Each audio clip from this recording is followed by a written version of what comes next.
Okay.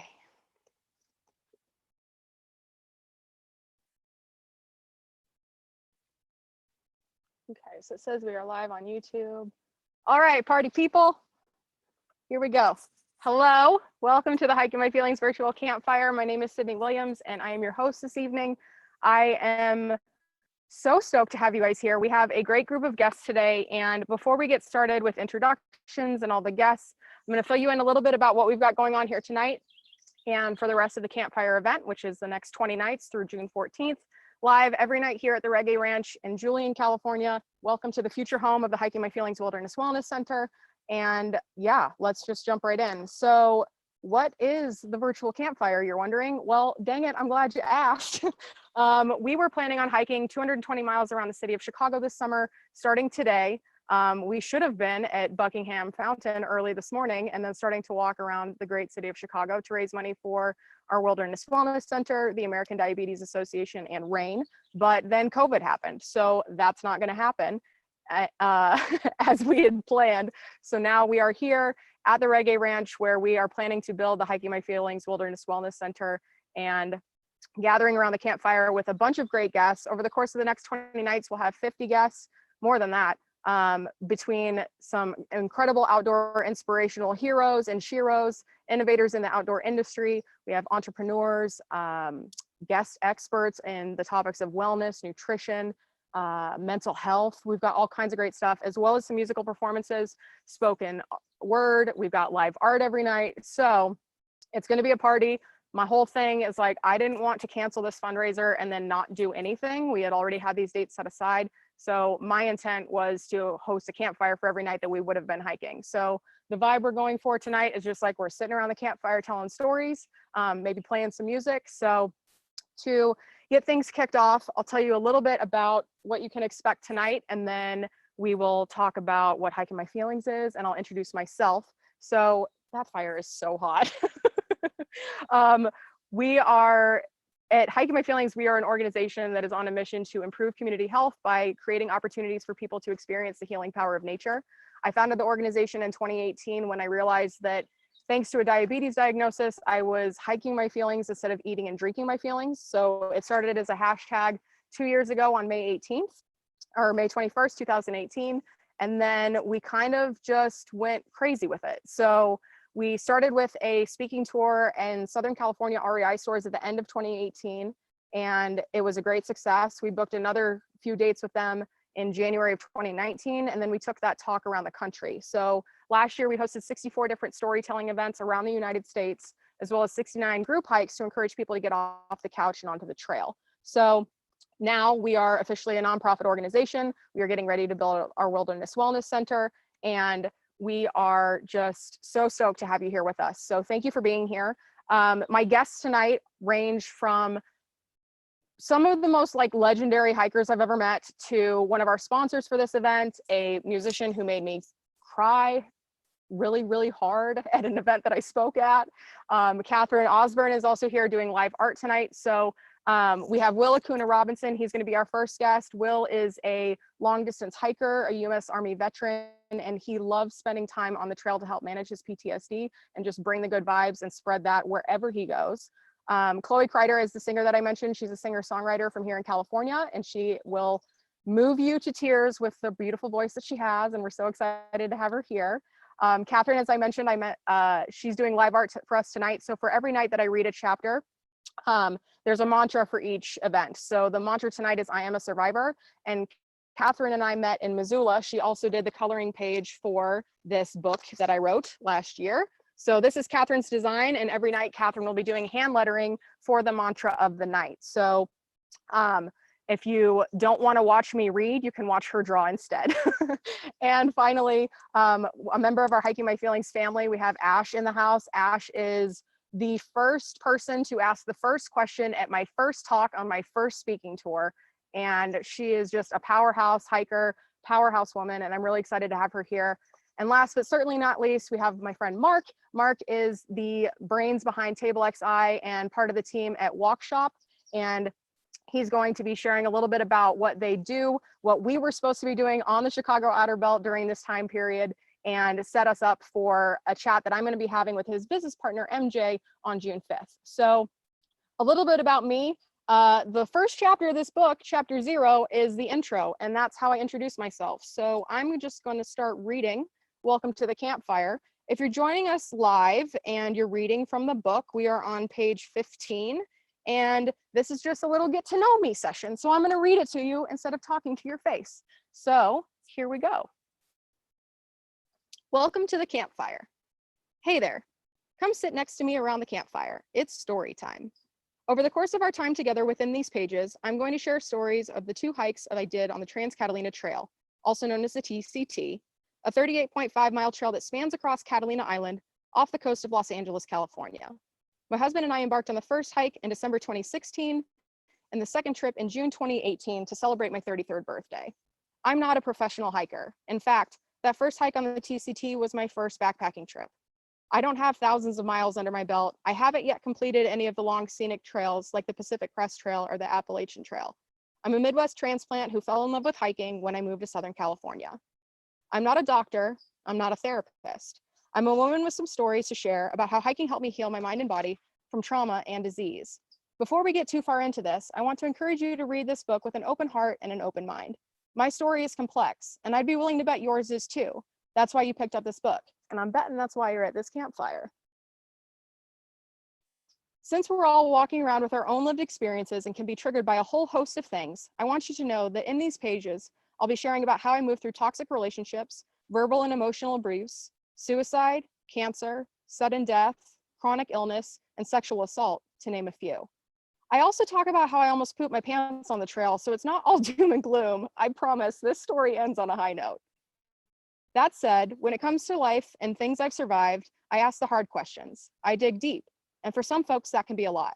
So if at any point you find yourself feeling some type of way while I'm reading or listening to this book, I invite you to grab a piece of paper, your trusty journal, or just sit and think about these questions. What am I feeling right now? Where do I feel it in my body? Can I remember the last time I felt this way? And if so, what caused the feeling then? That's all. You don't have to wax poetic about the feeling. I'm not going to ask you to sit with the discomfort for too long. I simply want you to acknowledge what you feel and where you feel it. Ultimately, take what works for you and leave the rest. Before we jump into the story of how these hikes helped me heal my mind and body, I want to share a bit about who I was before I started hiking. To set the stage here and paint a picture of how I grew up and found my way through the world, I'm one of those millennials that everyone keeps talking about. I credit my sister from another mister, whom I've never met, comedian Eliza Schlesinger, for coining the term elder millennial. My first cassette tape was Michael Jackson's Black or White, which I listened to obsessively on the way to and from gymnastics practice. I played Oregon Trail on the computer lab at school, and when my family got that first AOL disc in the mail, I was hooked and started communicating with people all over the world in AOL chat rooms. I made it through most of high school before cell phones were available to the public, and my Nokia had several different candy shell cases. I was one of the last generations of children to grow up with their lives documented in actual photographs and poorly shot home movies instead of on the internet. I was raised in a suburb in Overland Park, a suburb of Kansas City, Kansas. The county I grew up in was called the Bubble, and though the majority of people I went to school with had wealthy parents, my family was not. My dad worked in the restaurant industry before I was born, then transitioned to newspaper carrier for the Kansas City Star. Newspaper carrier is a modern term for paperboy, and my father had a big route close to where we lived with thousands of customers. His operation at its peak required 2 Ford Econoline vans and a team of 2 other drivers who would rotate. We helped out as soon as we were old enough to lift a bundle of newspapers, and working nights with my dad on the weekends was how I earned my allowance and started to pay for college. My mom worked for the same hospital system the entire time we lived in Kansas. She started as a volunteer and worked her way up to the administrative side of things over the years. My idea of being outdoorsy was occasional trips to the community pool and riding bikes around the neighborhood, as there wasn't a lot of outdoor recreation available to me. We didn't have a ranch, so I didn't have a ton of land to explore. We didn't have a lake house, so I didn't know anything about water sports. We didn't have a cabin in Colorado like some of my friends did, so I didn't know anything about snow sports. I grew up engrossed in gymnastics, dance classes, Pop Warner cheerleading, which eventually led me to join a traveling competitive all-star cheerleading team, landing spots on the freshman, junior varsity, and varsity squads in high school. After high school, my cheerleading career ended. I'd entertained dreams of cheering in college, but I was a base, not a flyer, and it was my understanding and assumption that big girls like me wouldn't ever make it on a co-ed team. My mom tried to shield me from the embarrassment I would surely feel as the bigger girl on a team that sported crop tops with the midriff exposed. So, when I got accepted to the University of Kansas and wanted to have a team experience of some sort, cheerleading wasn't it. At orientation, I discovered the women's rowing team. Growing up, I dabbled in volleyball, basketball, and track in middle school, and was a manager on the lacrosse team my senior year. But that was about it for sports outside of cheerleading. I walked on to an NCAA Division I athletic team at one of the best sports schools in the country. We'd run up and down the bleachers at the football stadium at ungodly hours in the morning for conditioning practice. I'd hate it while we were doing it, and sometimes I'd work so hard I'd throw up. But after the nausea subsided and my legs stopped shaking, my mind was clear. On the Kansas River and running around Lawrence, I got my first taste for extremely difficult physical activity in the outdoors and how it can help me clear my mind. I rowed for one season at the University of Kansas, and that year changed my life. I moved to Florida with my parents during spring break of my sophomore year and took a gap year working at Walt Disney World as a costume character in the parks and as a server in a local restaurant. During that gap year, I also made my first skydive. When I landed, I shouted, "I want to be an instructor someday!" When I got home and shared this with my parents, it was a hard no. They said I needed to go back to college. Once I qualified for in-state tuition, I resumed my coursework at Valencia Community College, then was accepted at the University of South Florida, where I would finish my degree. After college, I moved to Chicago for my first grown-up job, an internship at a global public relations firm. It was a 16-week program, and employment after the internship wasn't guaranteed. I didn't care. I was moving to Chicago, and I'd figure it out if I didn't get hired. When I was in college, I'd been bartending at a steakhouse in Tampa to pay for everything my student loans couldn't cover. So I figured I could always get a restaurant in Chicago if I needed to, or a restaurant job in Chicago if I had to. I made one visit to the Windy City, rented an apartment, flew back to Florida, sold all my stuff, and moved to Chicago with what could fit in my Honda Civic Hybrid. I ended up getting hired by that firm, and my life was a dream. I felt like the Midwestern version of Carrie Bradshaw, Sarah Jessica Parker's character from HBO's Sex and the City. But I was making $10 an hour, so there were no Manolos for this former Jayhawk. I had my own studio apartment, and if I looked out the window with my whole left side pressed against the glass and craning my neck, I had a lake view. I was writing a ton, and I had a great job at a fancy agency with world-famous clients. My first account, I was writing tweets and interacting with fans of the Oscar Mayer Wienermobile on Twitter. Yep, at Wienermobile was my job. I worked with other prestigious accounts and some brilliant people and felt highly valued. And yet, I still felt like a piece of me was missing.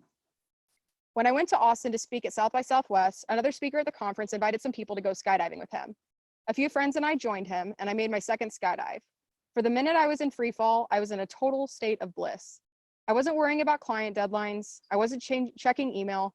I was just me, fully present and falling toward an oncoming planet at 120 miles per hour. When I got home from the conference, I started researching what it would take to learn how to skydive by myself. The speaker who invited us to jump with him was a licensed skydiver, and he frequently went skydiving before, during, and after business trips. I was traveling a lot for work, and I thought this could be a really cool way to see the world. I ended up scheduling another skydive at a drop zone west of Chicago, and after I landed from that jump, I signed up for their student training program.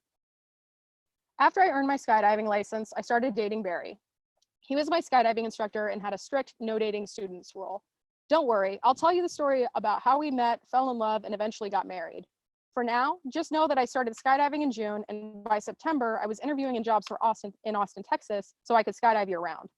I accepted a position in Austin, and I call it my semester abroad because I quickly realized I wasn't cut out for this lifestyle. I wanted to work in the skydiving industry. I talked to the owner at the facility where I was learning how to skydive, and when he asked how I was liking Texas, I said flat out, "Well, I'd rather come back to Illinois in the spring and run your events and marketing." He asked me how much money I'd need to make the move and how much I'd need to make per month, and we'd work it out. I quit my job, sold everything I owned, sublet my apartment, and prepared to move back to Illinois with what I could fit in my Civic once again. After I spoke at South by Southwest in 2011, I moved back to Illinois to work in the skydiving industry full-time.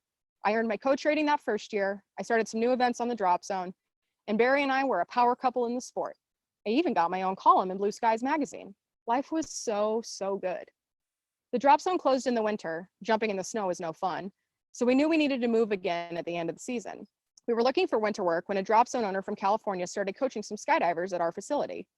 I had heard his marketing person was leaving, so this could be perfect. I could do events, public relations, and marketing, and Barry could be an instructor and take a break from running a skydiving school. I introduced myself to the coach from California and told him I was looking for opportunities during the winter months. I mentioned that I heard his marketing person was leaving and that I'd love to be considered for the position. I shared my dreams of being a world champion skydiver and my aspirations to give back to the sport that so beautifully changed my life. He said he didn't hire seasonal employees and that we'd have to move to California and live there all year. Twist my arm. Over dinner later that week, he offered me the position and invited me out to California for their biggest event of the year so I could see their business at its best, all expenses paid. I said yes and flew out to California and fell in love. Between the mountains, the ocean, and the dry heat compared to swampy Illinois summers, my Southern California dreams were coming true. Fancy cars, movie stars, swimming pools. It was everything the OC and the Hills had promised when I was growing up, watching those shows in my parents' basement in Kansas. When I got back to Illinois, we only had a few weeks before it was time to move. Once again, Barry and I were selling everything we owned, only taking what could fit in a Civic, 2 humans, all of our skydiving gear, our puggle, Jezebel, and some clothes. When we got to California, we didn't know anyone, and we didn't have anything lined up for housing. Skydivers are special people, and we take care of each other. By the end of that first day, we had a room to stay in. It was just a mattress on the ground, but we didn't care. All of our time was spent on the drop zone, so all we needed was a closet for some clothes, a shelf and a fridge, and a place to lay our heads at night. Once we got settled in, I started my training as a competitive skydiver. The owner of this facility was now my boss, and part of my job offer was free jumps and free coaching. Someday, I'll write a book about the skydiving chapter of my life, but for now, just know that it radically transformed the way I see myself, the way I see the world, and introduced me to the man who would eventually become my husband. When we moved to Southern California, we were also started doing day hikes and camping trips at Joshua Tree National Park.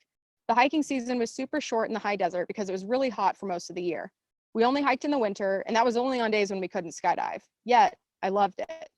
The important things in my life were quite simple. My relationship with Barry came first, my job was second, skydiving was third, and hiking and spending time outdoors, although I didn't get to do it as frequently as I wanted to, was fourth. Nothing else could fit on my plate. Nothing else mattered. I was living the dream. I was competing with my skydiving team. I was married to my best friend. I had just hosted the best event of my life, and now it was time for the nice weather of the winter season and a slower pace. Before we jump into the hikes themselves and all the lessons learned along the way, I want you to understand what led me to the Trans-Catalina Trail to begin with. In short, I had just survived 2 of the hardest years of my life. Let's jump back to January 2014 in my kitchen at our house in Lake Elsinore, California. That's where the story really starts. Unfortunately, you're going to have to wait until tomorrow to hear the next chapter, but that means it's time to talk to our guests. So my first guest today is Will Akuna Robinson. Will is the first Black male hiker to earn the Triple Crown of long distance hiking. And I'm going to not murder that story, and I'm going to let him tell it himself because this is a campfire and this is what we're doing. So Will, hi, nice to see you. Thank you for joining me. Hey, how's it going, Sydney? Thanks for having me. Man, so where are you currently and what would you have been doing right now if you weren't stuck at home because of COVID-19? You know, right now I'm currently in my oasis, my backyard at my home in Slidell, Louisiana, where I've spent so much time since COVID. Had I not had the cancel plans right now, I'd probably be about 1,000 miles into the North Country Trail. Dang.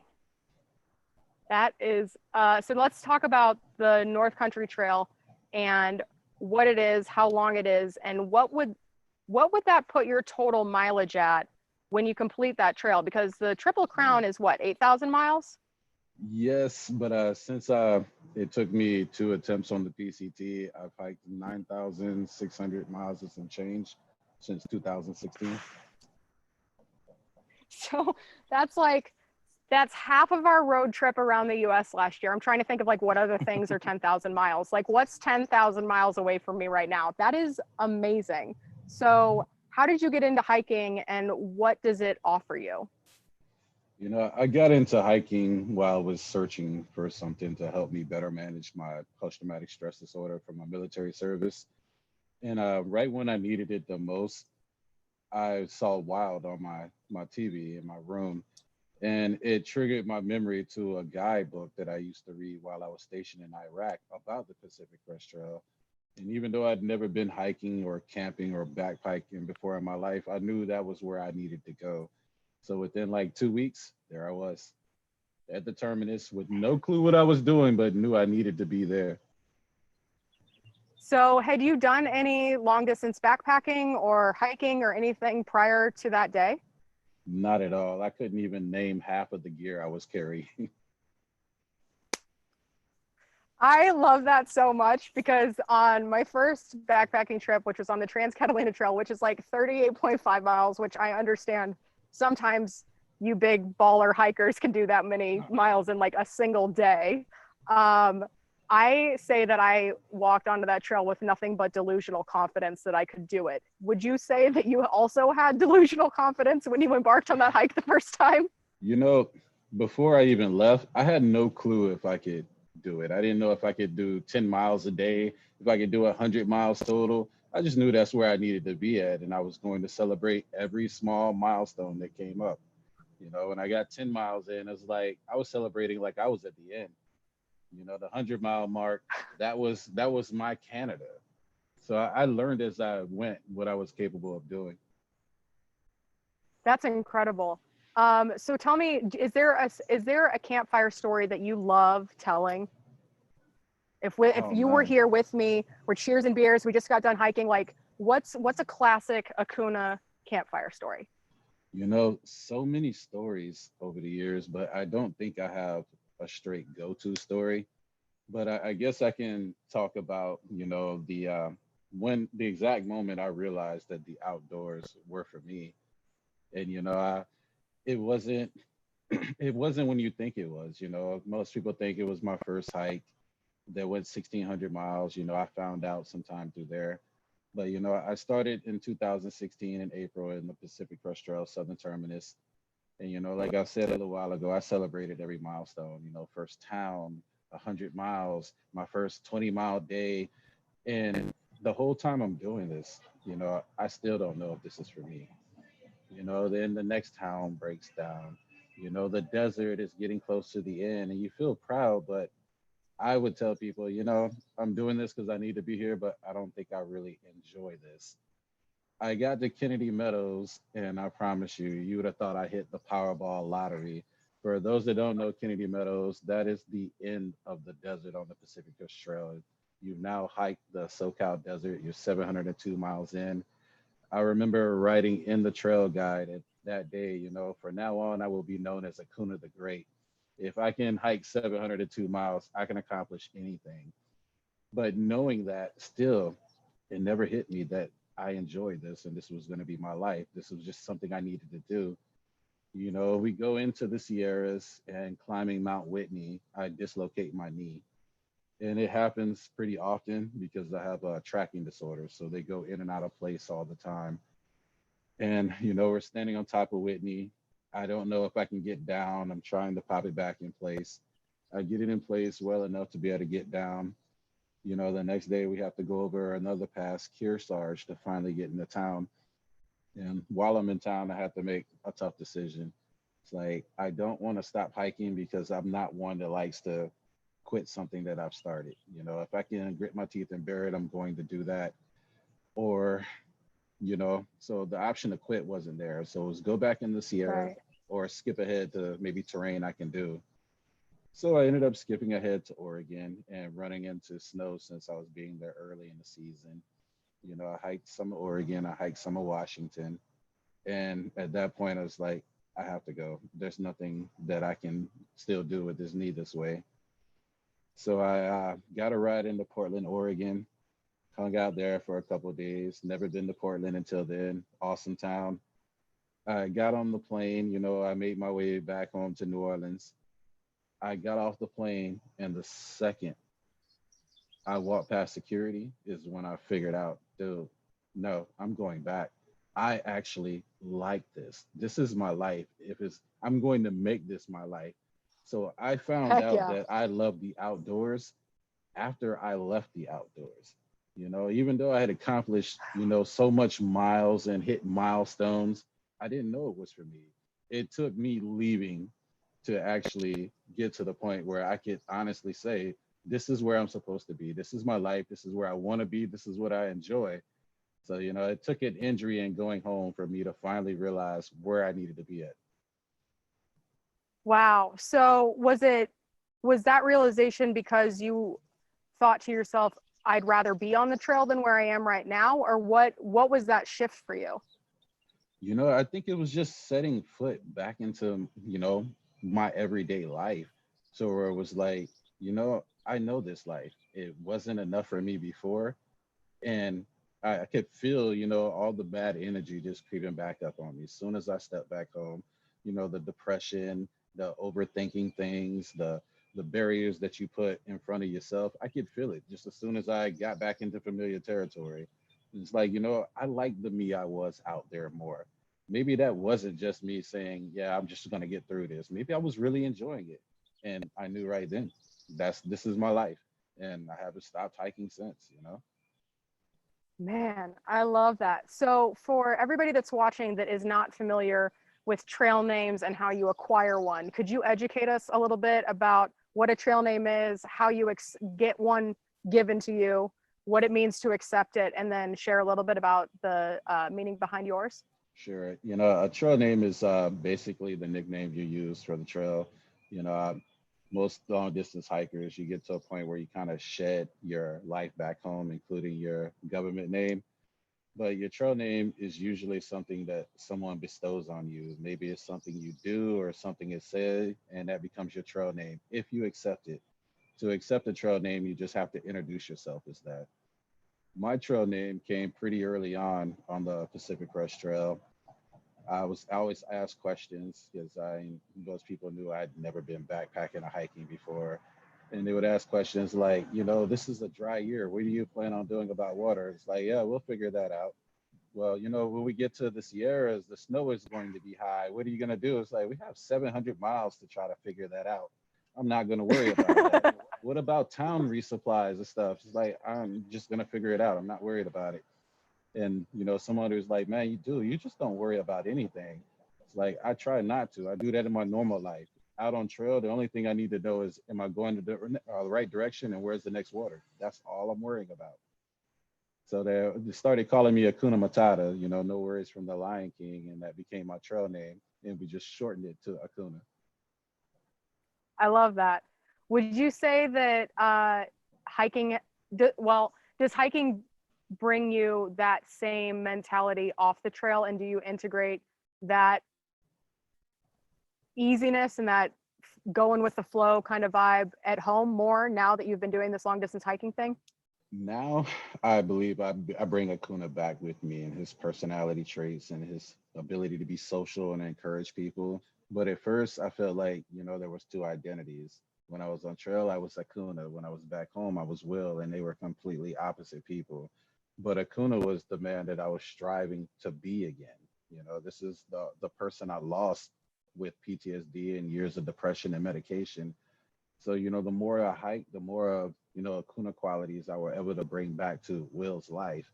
And, I think now I'm at that point where, they're the same person. Akuna is the guy on trail, Akuna is Will, and vice versa. That's awesome. And how long did it take for those two identities to kind of merge and complement each other? I think I didn't fully emerge until after this last season. Every year you're hiking, long distance trails. I was able to obtain a part of myself back.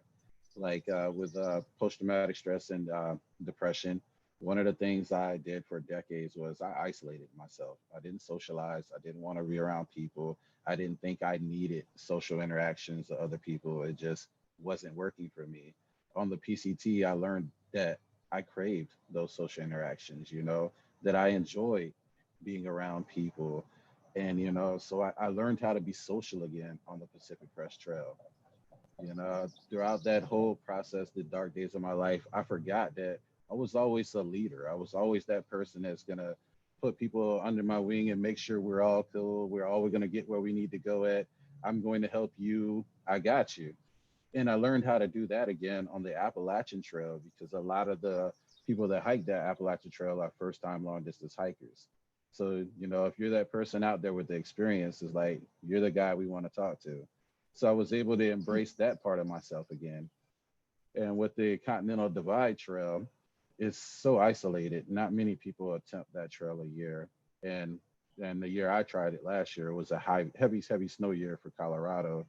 So me and my hiking partner, we would go a month without seeing another hiker. The only time we would see people was on town. So I had to learn how to rely on myself again more. And I also had to learn how to trust another person, which was something that I completely lost. So, you know, the qualities came back to me with each trail. So I'm thinking the Triple Crown was basically built for me to get back to being me. Oh my God. Goose, like I wish you could see. If you were here, I'd be like, Will, I got these full body goosebumps, like all of my hair is sticking up. Like that I think I think finding you on Instagram in 2018, I think that's when we connected. It was like, yeah, I think it was 2018. I think it was after Meryl posted something on Veterans Day. And I was just like, this guy, like the language that you use and the way that you talk about what hiking brings you and what it gives you and how it makes you feel like you again. I was like, that's what I'm saying. Like I couldn't quite wrap my head around what that feeling was.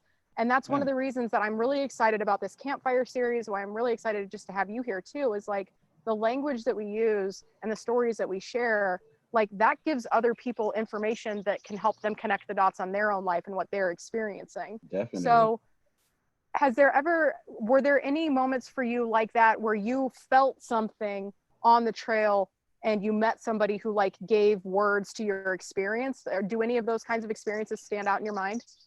You know, I think probably the person who did the most for me was a person I met my first year, nothing yet. And we hiked together a lot of the trails. He was a Marine veteran, so he had military service like me. He hiked the AT the year before, but that man encouraged me in ways that I could never say thank you enough for. You know, he taught me everything I knew about hiking now, backpacking. I modeled my hiking style after him. I even took some of his gear advice. You know, I mean, and one thing nothing used to say all the time is sometimes, man, you just gotta peacock. And that's me now. You know, I don't shy away from the attention when it comes my way. It's not my favorite thing, but I don't shy away from it. I like to wear my bright colors on trail. It's like, here I am. I deserve to be here. I don't care what anybody has to say about it. So, you know, I think nothing was probably one of the biggest people to affect my life on trails. Dang. Well, nothing. If you're watching, thank you for encouraging Will the way you did, because this Definitely is big awesome. time. I'm so glad you're here. So that brings up another thing, because you mentioned it made me feel like I belong here and I don't care what anybody else has to say about that. And I know that in recent years, there's been a lot of initiatives from outdoors brands, influencers, hikers like yourself to diversify the outdoors. Would you like to talk about that a little bit and share what it means to be the first Black man to earn the Triple Crown and what that means for you and the community and how you see your role moving forward, having earned that title? You know, the Triple Crown for me, you know, when everything first happened, I would tell people how it was really surreal, you know, to believe it hadn't set in. But I'm not a super emotional person. And so the jumping for joy or the woohoos just weren't there. With the trail, you know, completing it and being the first Black man to complete it, to me, what it meant to me was it gave me the ability to show other Black men and young Black males that this is an attainable goal. You know, that if you want to be out here on these hiking trails or if you want to do the loop in your local community, you're welcome and you can do this. If I can do it, you can do it too. And that's what it meant for me. It gave me the ability to, you know, really show people that if this is where you want to be, you can be out here. Just because we look different than the average hiker doesn't mean we can't thrive in this environment. And, you know, over the years, there's so many people that reach out to me, and that's the barrier keeping them from the outdoors. It's not knowing how the community is going to respond to them being out there. So, you know, when I completed the Triple Crown, it came with a lot of fanfare and another film, and it gave more people the opportunity to see, hey, this guy is out here, he's doing this thing, so there's no reason why I can't be. And, you know, and that's what it meant to me. I mean, I would be so exciting to see the next Black male or Black female complete the Triple Crown, and I could just be there to pass my crown on to them. That was the important take of me for me was, I might be the first, but making sure I'm not the last. That's the important thing. And so what are some of the ways that you're exploring to make sure that that doesn't happen, that there are more people like you and like other races too? Like how do we continue to diversify the outdoors and make sure that everybody feels welcome? Because for a long time, I didn't feel welcome because I was 70 pounds heavier than I am today. I didn't look like the normal lady hiker who takes her top off and like puts her boobs out for the mountain to see. Like I didn't do that, and it felt really weird for me. So what are some of the ways that we can make sure that more people can just feel welcome, and what are ways that you appreciate other people making you feel welcome? Because I'm sure that there's some problematic situations that you've run into, and how can people like us avoid that? As far as what people are doing to increase diversity on trails, I think the way to do it really is, it's about representation. It's about being visual and upfront. Like you said, you were 70 pounds heavier. If gear companies and things would have had people who look more like you did on their ads, or climbing this mountain, or hiking across this field, it makes it feel like a more welcoming place when you see people that look like you. When you see people that are just the stereotypical outdoors person, say white male, age 25, 6'3", and just rock solid, you believe that this is the only people that are going to be welcome in the outdoors. This is the face of the outdoors, not this. So I think, that's what it's going to take, is showing more people of different backgrounds, colors, sizes, sexual orientations, being or having us more visual is what's going to help with diversity on trails. And, when I'm not hiking, one of the things I like to do, which I think is so important, is I like to talk to, local youth groups like Luke Nola here in New Orleans, because, a lot of these young kids in New Orleans, a lot of them are minorities, and they've never spent time in the outdoors. They're getting their introduction to the outdoors. And when part of the introduction comes with a person that looks a lot like them, they start believing this is not just something that these great white people took me out to do for a weekend. This is something I can do by myself. He does this. He travels everywhere. I can do it too. And that's what it's going to take to get, the support that we need to continue to protect, take care of the outdoors and these national parks and these trails. We need these young people to, make that early connection with nature, so they actually give a damn about it. For so long, I think we've had such a small, limited group of people, advocating for the outdoors and for our national parks. We need to expand it. And that's why diversity is so important, to make sure everyone's included and to make sure everyone makes that connection with the outdoors, so they care about what happens to it. Yeah, it's such a good point. And I that was one of the things that I was looking forward to most about the hike that we were going to do, the section around Chicago with you, was bringing in some of these youth volunteers and teaching them about conservation, land management, and also sharing the message of how spending time outside can help us move through adversity. Because if I'm not mistaken, that is one of the things that you are very passionate about, is just letting them know that there are other ways to feel feelings and express them and stuff like that. So what is your favorite? Well, I don't want to say what is your favorite. If there's anybody watching right now who feels like, I don't feel represented in the outdoors, but I want to go find a local group or something like that, are there any organizations that you love and appreciate that you want to shout out and recommend to folks that might not feel represented in the outdoors, where they could feel comfortable? Okay, of course. If you've ever followed me, I'm shouting out Unlikely Hikers first and foremost. Of course. Unlikely Hikers runs the gambit. It doesn't matter how you classify yourself as different than the stereotypical outdoor person. You'll find somebody unlikely hikers that will make you feel like, yes, I need to be out there too. And also the great Jenny Brusso runs group hikes all over the country. So you can always try one of those. For fellow people of color or Black people, you have organizations like Black People Outdoors, you have Black People Climb, you have, an infinite amount of things. You have women who hike, women in the outdoors, women who climb. You have groups like that for people that are a larger size. You just really need to just search online. Search it, Yeah. search exactly what you're looking for. If you're a purple alien with green ears, if you search it, you can find a whole support group that's wanting to get into the same things that you wanted to get into. And they're usually so welcoming, and they understand, maybe the problems you may have. Like, for people that are larger than the stereotypical outdoors person, you may have problems finding gear and things like that that fit you appropriately. Well, guess who's going to have the 411 on this stuff, type of stuff?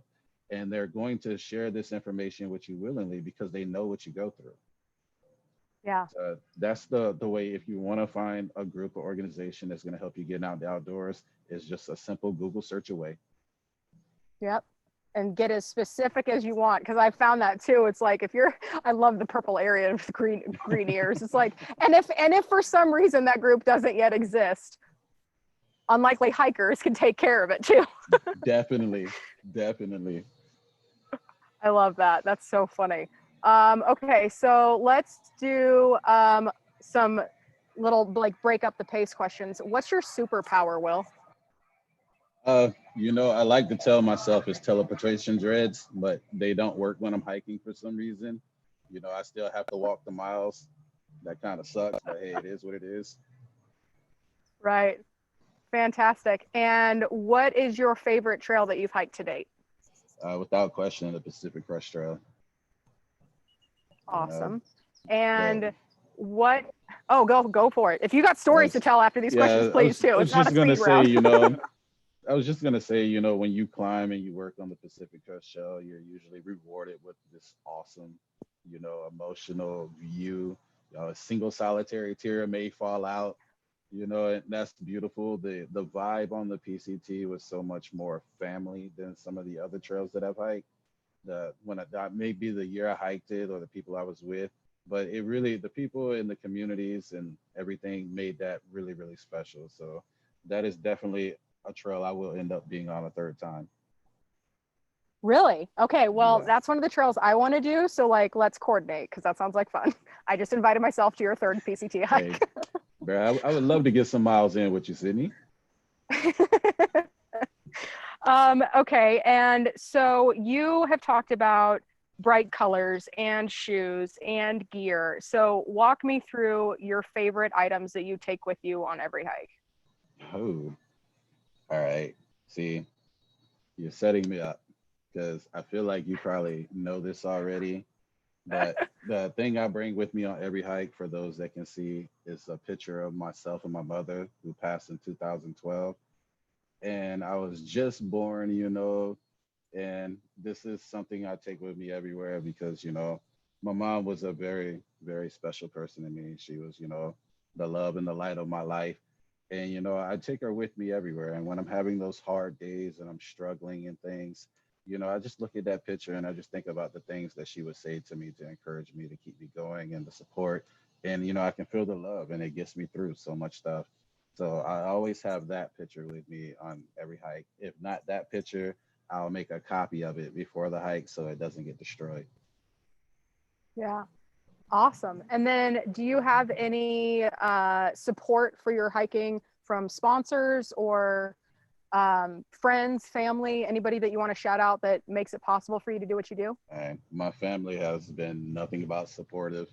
I think my dad, even in his mid 60s, if he was willing to take off of work, he'd be right there on one of these trails with me.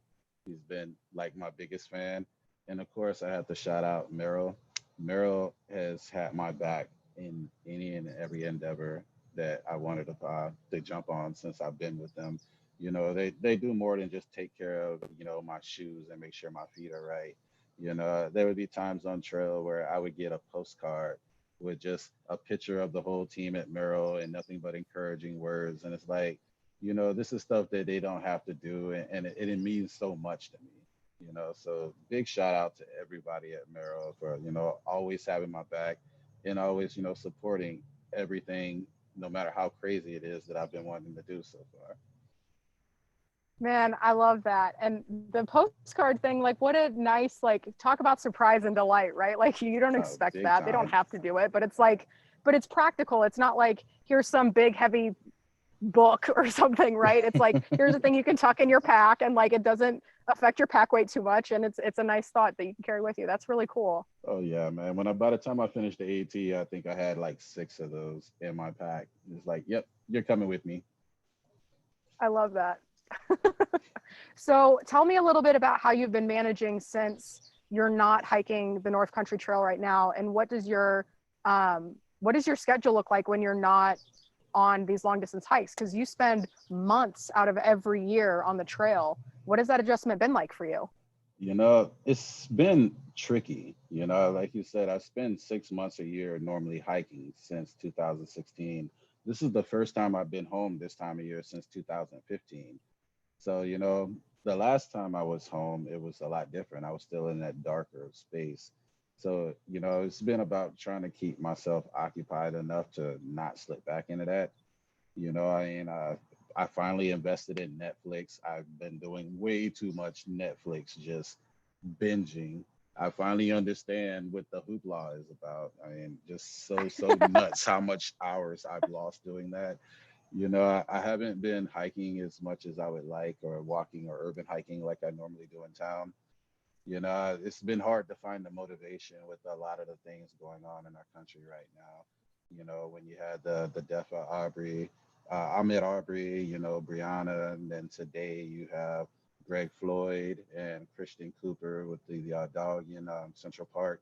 And these things, for those that don't know, these are things that when they happen to someone in the Black community, we talk about it. I've been on the phones with like younger friends, nephews, godsons, and they want to know why, and or how does it still happen? It's draining.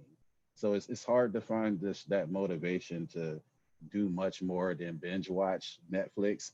But every now and then I do kind of just have to just take a day and just be like, the world has dropped off. I just need to focus on me, and that's when I get out in nature. Yeah. So are there ways that friends can support their friends in the Black community when these kinds of things happen? Because I feel like in this particular situation, if you're spending all that time with your own emotions and educating the younger people in your community and talking to them about it and providing that support and doing that emotional labor, is it annoying for friends that aren't people of color to reach out and be like, hey, I'm thinking about you, or is that appreciated? It's appreciated. I mean, it's like the battles for equality. It doesn't matter if we're talking about people of color or gender. It's a battle that's never going to be won without allies. So it's Right. greatly appreciated. It's nice to know that people who are outside of the community think that these things are wrong too. It's nice to know that. It's a great thing. So, if you have somebody that is hurting during this time, I encourage you, hey, tell them, let them know you're thinking about them. You may not want to push too hard depending on the person, because you don't know how much they want to share or how affected they really are. But just letting someone know is like, you my dude, just stay safe. That's a great thing. Yeah. So for anybody watching, if you feel like it's too much to reach out to your friends when things like this happen, and it feels like they're happening every day, um, you're not. So do it. It makes the world a better place. It reminds people that there's people out there that care about them, and that's what helps us make this go away, is talking about it and showing support and being, there for each other, no matter what the circumstance is. Yes, indeed. So um, let's talk about trail romance, because I understand that you met your lady Yeah. somewhere in the outdoors, and I'd love to hear the story. This is more like chapter 4 stuff, but I've got you for today. So I'd love to hear about how you met your partner, and just give us like the lowdown. Like, what's the story? How did it happen? What are you guys doing now? Like, tell me everything. You know, uh, my girlfriend is undecided. That's her trail name because she hiked 3 trails before she picked a name. She could never decide on one, so we just went with undecided. We actually met in Tehachapi, California on the Pacific Crest Trail, right before the desert ends. and we met for like 5 minutes. I didn't see her again that year on the trail. So, 2017 ends, I end the PCT, I go home for the owl season, I'm playing in the AT. The AT starts for me March 20th, 2018. And maybe 80 miles in at a hostel, who do I look up and see? Undecided. And, neither one of us knew the other was hiking the trail. I will lie, I didn't recognize her at first until she started speaking to me. When I met her on the PCT, she had shaved most of her hair, like a lot of people do when they're hiking, and it was growing back. So it was a different look.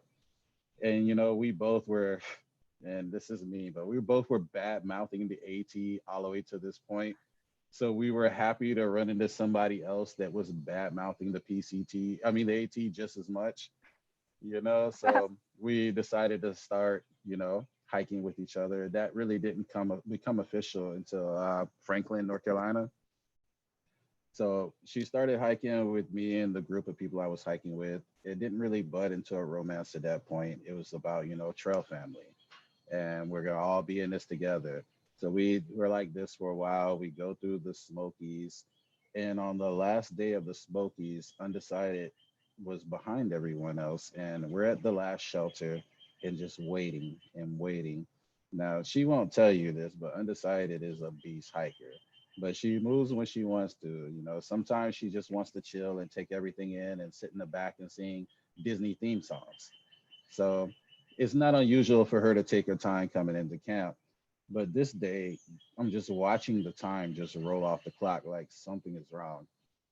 The next thing you know, we see a hiker we've never seen before, but I recognize the pack they're carrying. It's, undecided. And it turns out she stepped wrong and had the worst sprain that I'd ever seen. Everyone that saw it swore it was broken or there was some tendons broken. It looked like she had a knee growing off the side of her ankle. It was black, blue, and purple by the time she got there. It was just so gnarly. But we make it to the next hostel, poor thing. She had to hike about 8 or 9 miles the next day with that ankle like that. We make it to the Ooh, hostel. My trail fam was gonna keep going so they could get to Hot Springs, the next town. And I decided to stay back and go to the hospital with her because no one should go to the hospital by themselves. In somehow within that night, it kind of turned into a romantic relationship, and it's been ongoing ever since. And it's been a little tough during COVID because I'm from Louisiana. She's in Texas. So we haven't seen each other since the lockdowns and everything like that.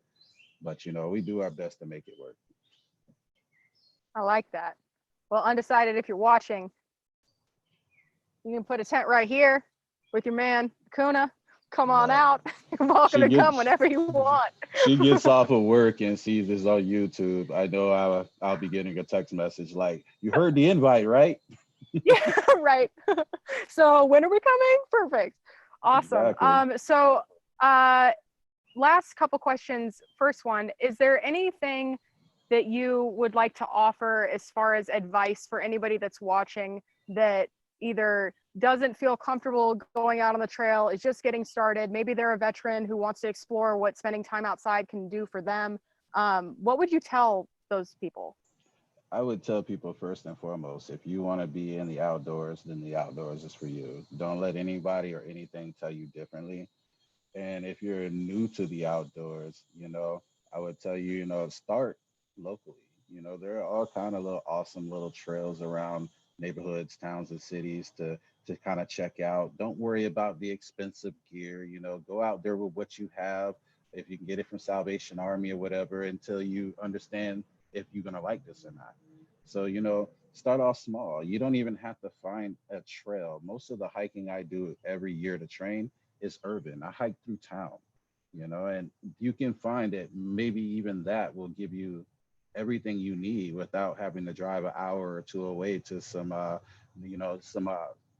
manicured trail. But ultimately, if you feel like the outdoors are for you, they're for you. Don't be afraid. Just go out and check it out. Just make sure that you take preparations. You take precautions. Know where you're hiking, have the map of the area, have your safety, your first aid kit, go out there, have fun, explore, take it all in, and just keep your mind open. Because if you do that, nature and the communities around these hiking trails and things like that, they can do some wonders for you. Yeah, I like that. And this is a question that you can take however you want. I'm totally stealing this from Kenya and Michelle from Outdoor Journal Tour, because this is the question that they opened. We co-hosted a hike together when our tour came through Atlanta, and they asked us, why are you here? And I'm not going to explain that anymore. You can take that however you want. Why are you here, Akuna? I'm here because you asked me to be here. Now, I'm here because, I started off a journey to kind of help myself, and somewhere along the way, it morphed into a journey to help other people. So that's why I'm here. I like that. And last one, what does hiking my feelings mean to you? Not necessarily what does the organization mean to you, but the concept of hiking my feelings. What does that mean to you? Hiking my feelings to me means getting out there into that area where you can actually take the time to concentrate on you and the things you've been going through, and the mental state that you may be in at the time, or how you're feeling at that time. You're taking time for you, because during our normal days in society, there's so many interruptions. There's cell phones, there's Zoom meetings, there's emails, there's Netflix to binge watch. If you have kids, it's school and PTA. So we don't take the time that we need for us. And for me, that's what hiking my feelings is: getting out somewhere and taking the time to work on you. I like that. Thank you. I'm going to ask one more question, but before I do, if anybody that is in the Zoom meeting has questions for Akuna, feel free to drop those in the chat and we will ask them. And while we wait for anybody who has questions to ask, what is one thing or one moment on trail that you will never, ever, ever forget? All right. There are so many. So where do I go with? I think I'm going to let you pick. The day I almost got caught naked by Girl Scouts, or the day I almost went to jail. I get to pick and you'll tell the story? I will tell the story. You'll get the pick. Let's start with how you almost got caught naked, and then maybe we'll go to jail we can too. Do both. Getting caught naked was actually a quick story. I was in the Silver City, California, on the Pacific Crest Trail, and for anybody that doesn't hike at this moment, in June for the summer solstice, it's always naked hiking day. Across the trails everywhere, people will shed their clothes and, just get it in a few miles. And I didn't participate in it until 2016, but in 2017, I was like, you know what? I'm just going to let it fly. I actually kept my boxers on, but other than that, nothing but knee braces, walking up this giant climb out of Sierra City. And I'm just free and I'm enjoying it. It's hot outside. I'm just letting it all hang out. And I get to a point on the trail, and I think I was stopping to tie my shoes or something like that. And I start hearing voices. And it's like, okay, it's probably another hiker. Then it's more voices. And I'm like, all right, that's a lot of people. This is a big group. And I start realizing they're heading my direction. I'm like, okay, that's all right. I'm cool. This is naked hiking day. Everything is great. Until I start realizing these are child voices. Bruh, I dashed into the nearest bushes, hurried up and tried to put some clothes on the best way I was possible. I think by the time they passed me, I probably had my shorts on halfway and then my shirt on with just one arm through it. But I covered up the best I could. But an entire Girl Scout troop. It was so crazy about that is one of my friends actually the year before got caught by the Girl Scout troop in the same exact location. So I should have known. No. Yeah. Yeah. Oh my gosh. Well, before we get into the other story, we do have one question in the comments. So this is from Michelle Lee. She's a member of the Hiking My Feelings community, and she wants, this is her story and question. So she says, my father is 100% disabled veteran due to PTSD. He served 3 tours in Vietnam, Army Ranger, and Jump Master. My dad isolates a lot. We don't think he has much time left either, but he doesn't tell us anything because he's always been very reserved. Anything you suggest we can do to help him cope with PTSD and isolation? Thank you. You know, when it comes to PTSD, we often, even myself included, we're often asked about the things that went on or the things that may cause the PTSD. Absolute worst thing you can do. You can't get a person to open up until they're ready to open up. And the best things that you can do for a person with PTSD is learn as much about PTSD as you can on your own. You know, maybe even talk to mental health providers, and they can teach you how to actually show that person with PTSD that you are there. And, you know, and that was the biggest problem I had with people when I was isolating, is I felt like people can totally see that mentally I'm not like other people. And you start thinking that people see you as crazy, and that's why you isolate. That's why you don't want to socialize with people, is because you feel like they can see this on you. And the thing that I needed was to be around people who knew that I was going through this stuff, but didn't treat me any differently because of it. You know, the people that didn't see, you know, this negative thing in my life as a crutch or a handicap. And that's the best thing I can tell somebody to do for anyone with post-traumatic stress disorder is, you know, be patient with them. Show them that you care, but don't push them any further than, you know, they're willing to be pushed. Lost. Oh, there he is. Awesome. Yeah, it sounds like we lost at the end there, but it sounds like as long as we're being able to be with people who are experiencing and living with PTSD, the more we know, the better, and the more Definitely. we can treat them as normal and not like, oh, you're broken, the better. Is that about right? That's about right. Perfect. Sorry about that. All right. Well, Will, before we send you off, is where can people find you, and is there anything that you're working on right now that you'd like to tell people about?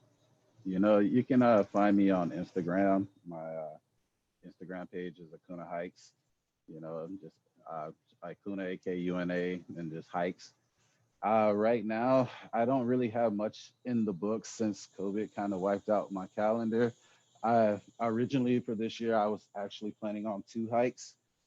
That was the North Country Trail and the Arizona Trail. So fingers crossed that I'll still be able to go a southbound trip of the Arizona Trail in October.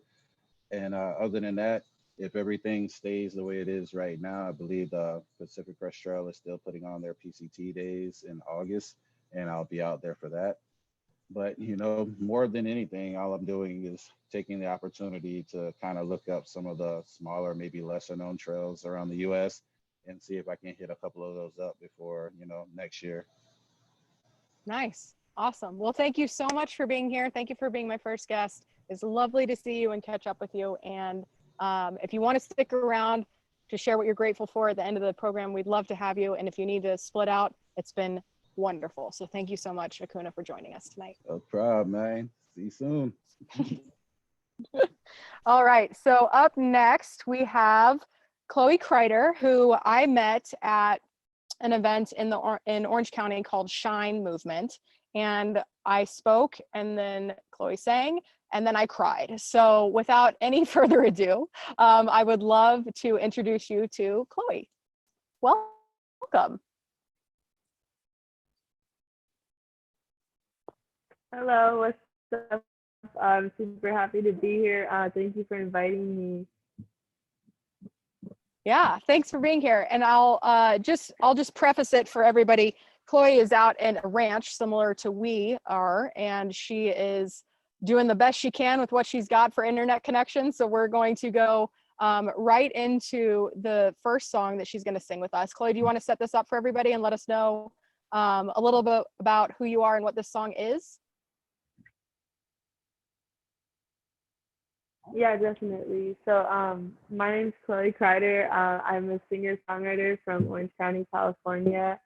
I turned 20 today.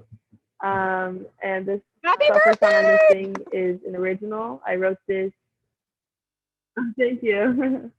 I wrote this like almost exactly a year ago. I just released it a few months ago. But this one is called 2019, and it's just about the year that I had last year. I actually struggled really bad with depression and suicidal thoughts and stuff like that. But I'm like doing better now. And so yeah, this is the song I wrote about it. But yeah, it's called 2019, and I'm just gonna go for it. Perfect.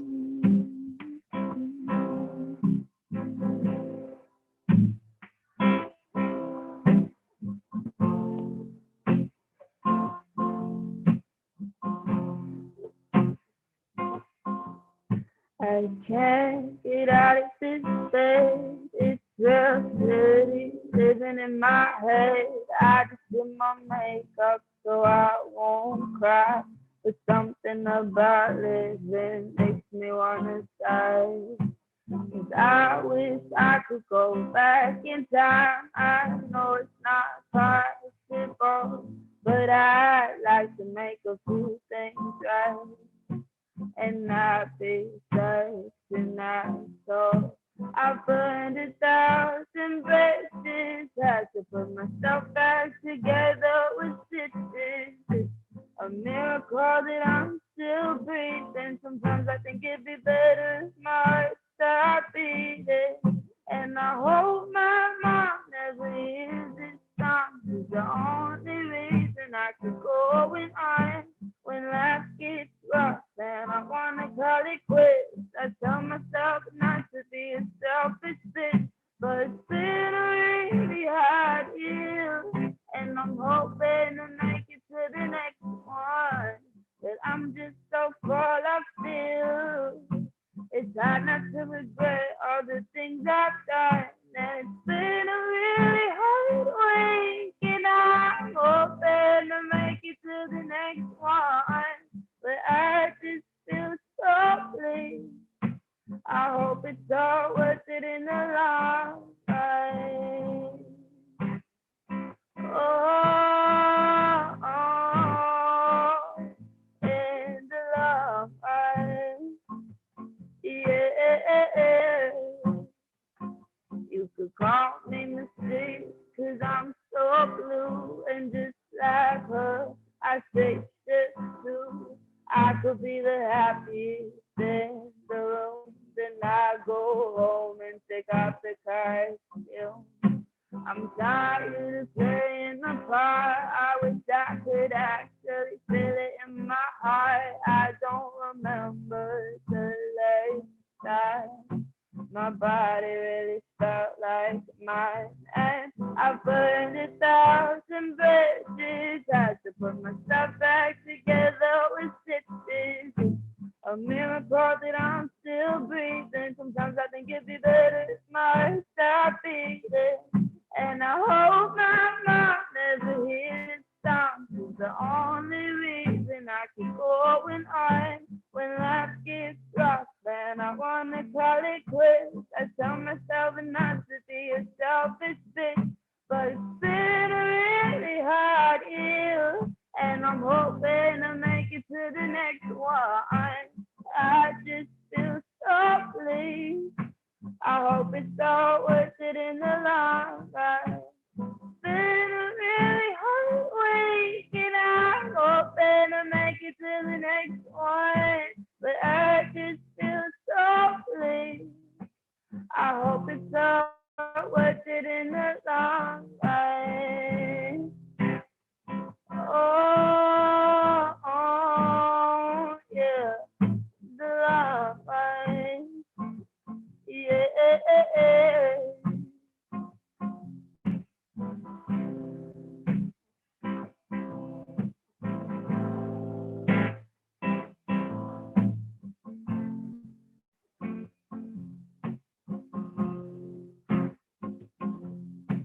I burned 1,000 days, had to put myself back together with stitches. It's a miracle that I'm still breathing. Sometimes I think it'd be better if my heart stopped beating. And I hope my mom never hears this song. She's the only reason I keep going on when life gets rough and I wanna call it quits. I tell myself not to be a selfish bitch, but it's been a really hard year, and I'm hoping to next one. But I'm just so full of fear.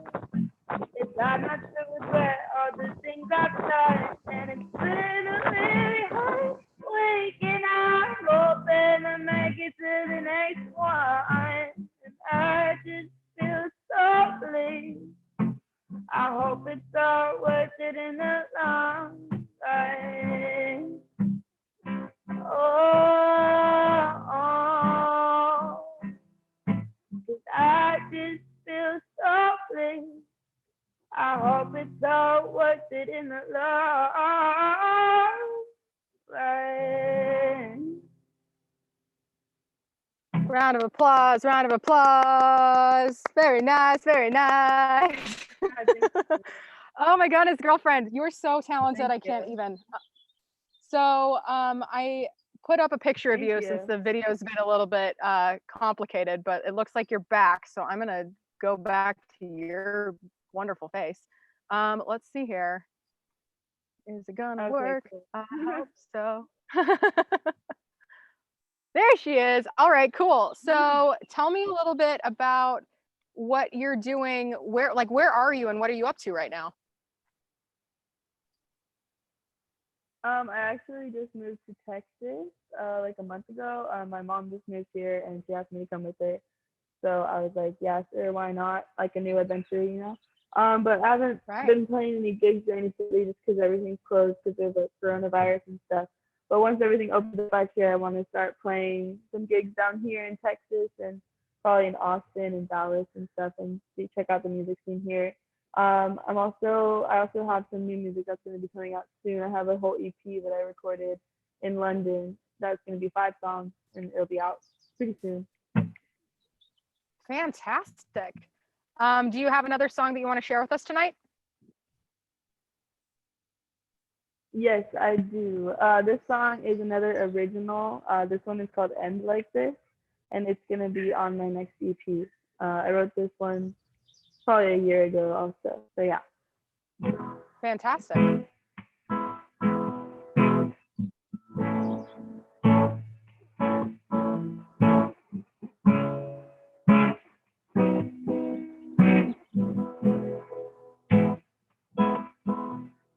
I know that you're upset with me, and I know I don't deserve your sympathy, but if there's anyone who knew what it was like to be in my head, it's you. 'Cause every song you play, and you know that I wrote every word. So if there's anyone who claims they know me better, I would say it's not true. And I know that I fucked it up, and you know that that's what I do best. But if you could forgive and forget, it wouldn't have to end like this, end like this, end like this, end like this. Ooh, ooh. I know there might be nothing I could say to make you maybe not wanna walk away, but if there's anyone I don't want to feel that they can't trust me, it's you. 'Cause I thought that we were better than this, and yeah, I'll admit I've acted like a bitch, but if there's anyone I don't want to really hate my guts, it's you. But I know that I fucked it up, and you know that that's what I do best. But if you could forgive and forget, it wouldn't have to end like this, end like this, end like this, end like this. Ooh.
Yay!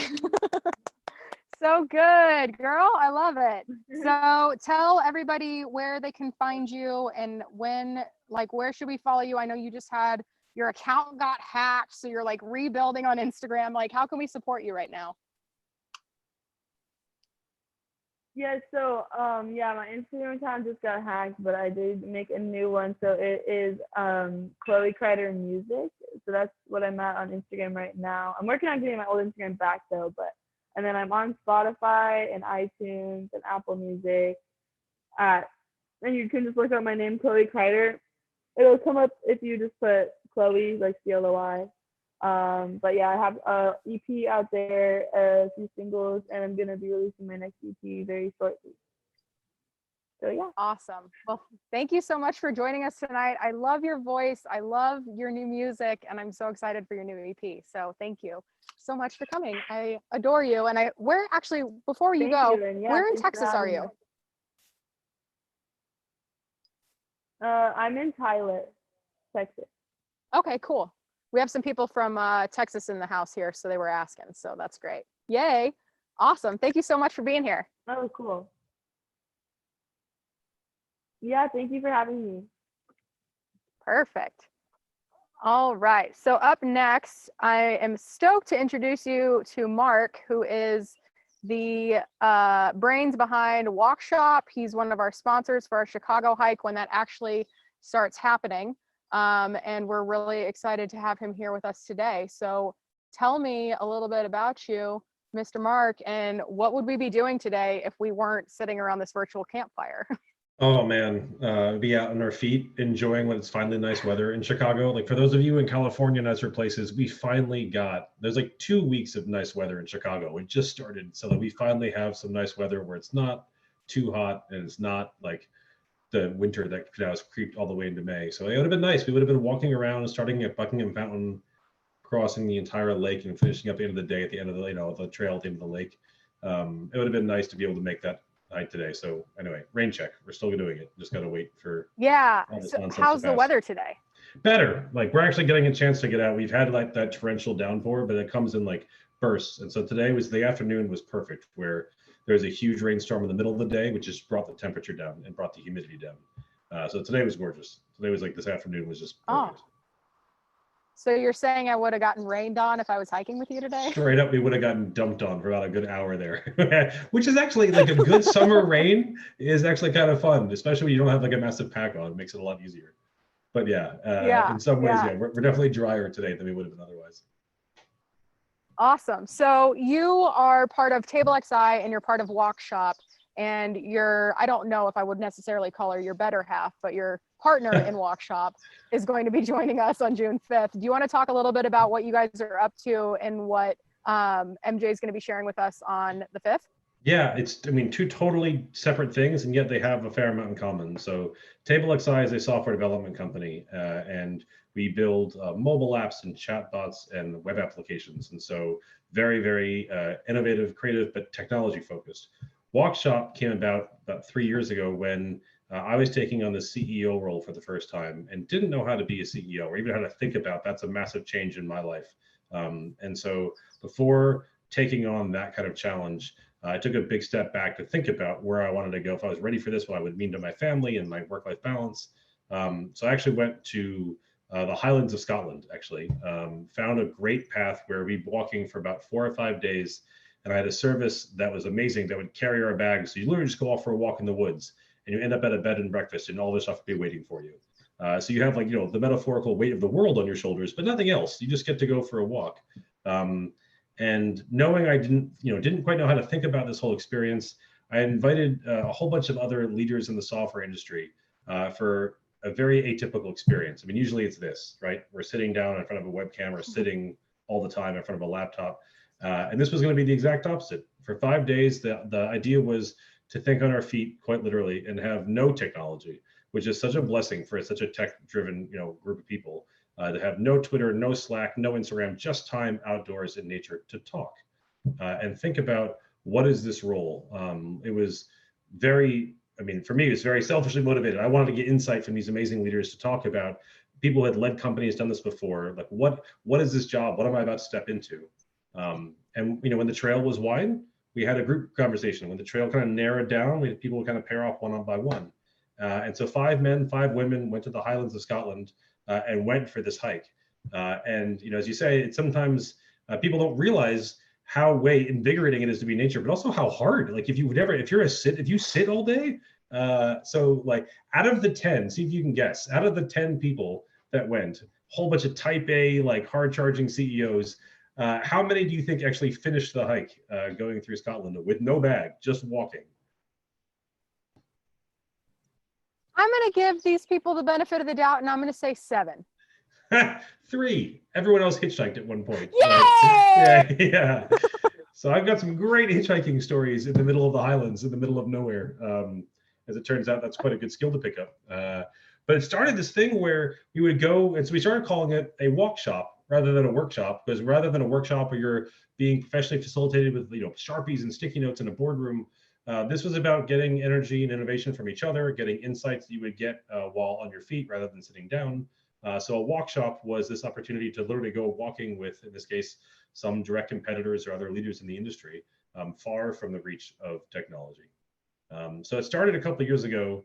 And then when we came back, I was posting these photos on LinkedIn saying, I did this really cool thing. I got to learn from these really great people, and I'm going to take on this role. I'm going to take the CEO role and try to take everything I learned and put it into practice back at my software company.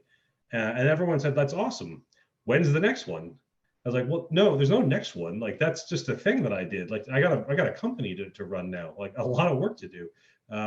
But everyone kept asking, like, no, seriously, I would totally do that. Like, just the sheer novelty of being offline with these kinds of people and having 5 days. I mean, by the end of the first day, a lot of the nice pleasantries kind of melt away. And then the second day, you get that, like, no, seriously, why are you here? Like, what are you unpacking right now?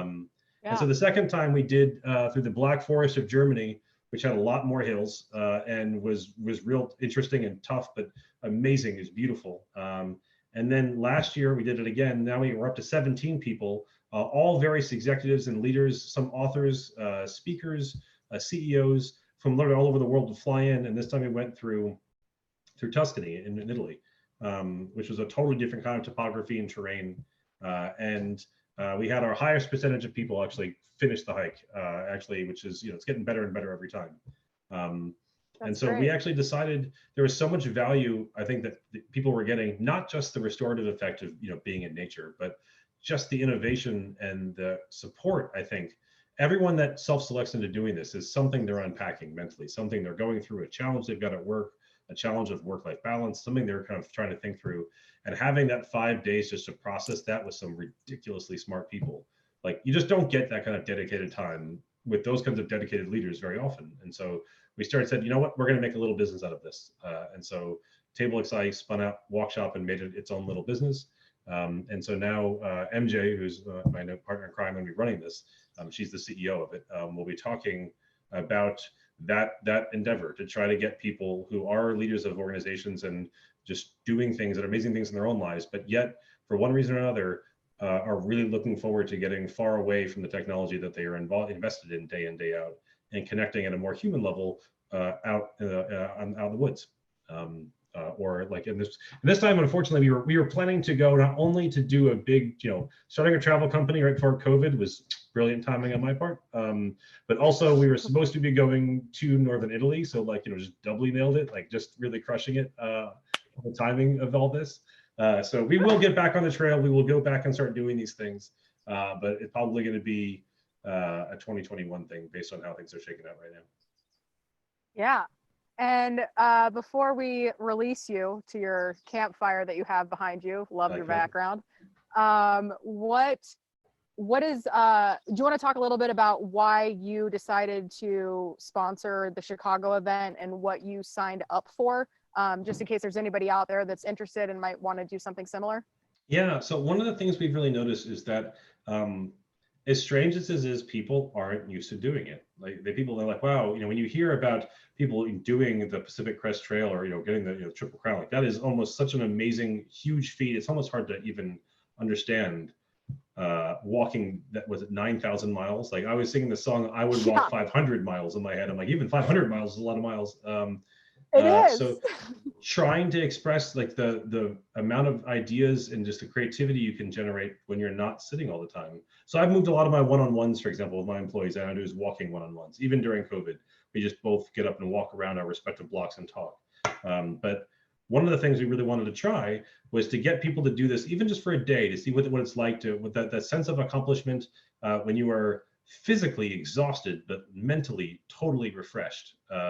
And so we thought this would be a great thing to do in Chicago, easy access with a group of leaders and people who have done like the proper hiking like yourself, as a day of storytelling and introspection. So we were going to try to invite friends in our industry, a lot of our clients, a lot of our employees, and to say for a day of mental health, but and physical, frankly, to do this together for a day-long hike, along Chicago. And Chicago is a great way to start because you can start right in the city. You walk past some amazing architecture, but you also walk along the lake. It's a gorgeous natural setting.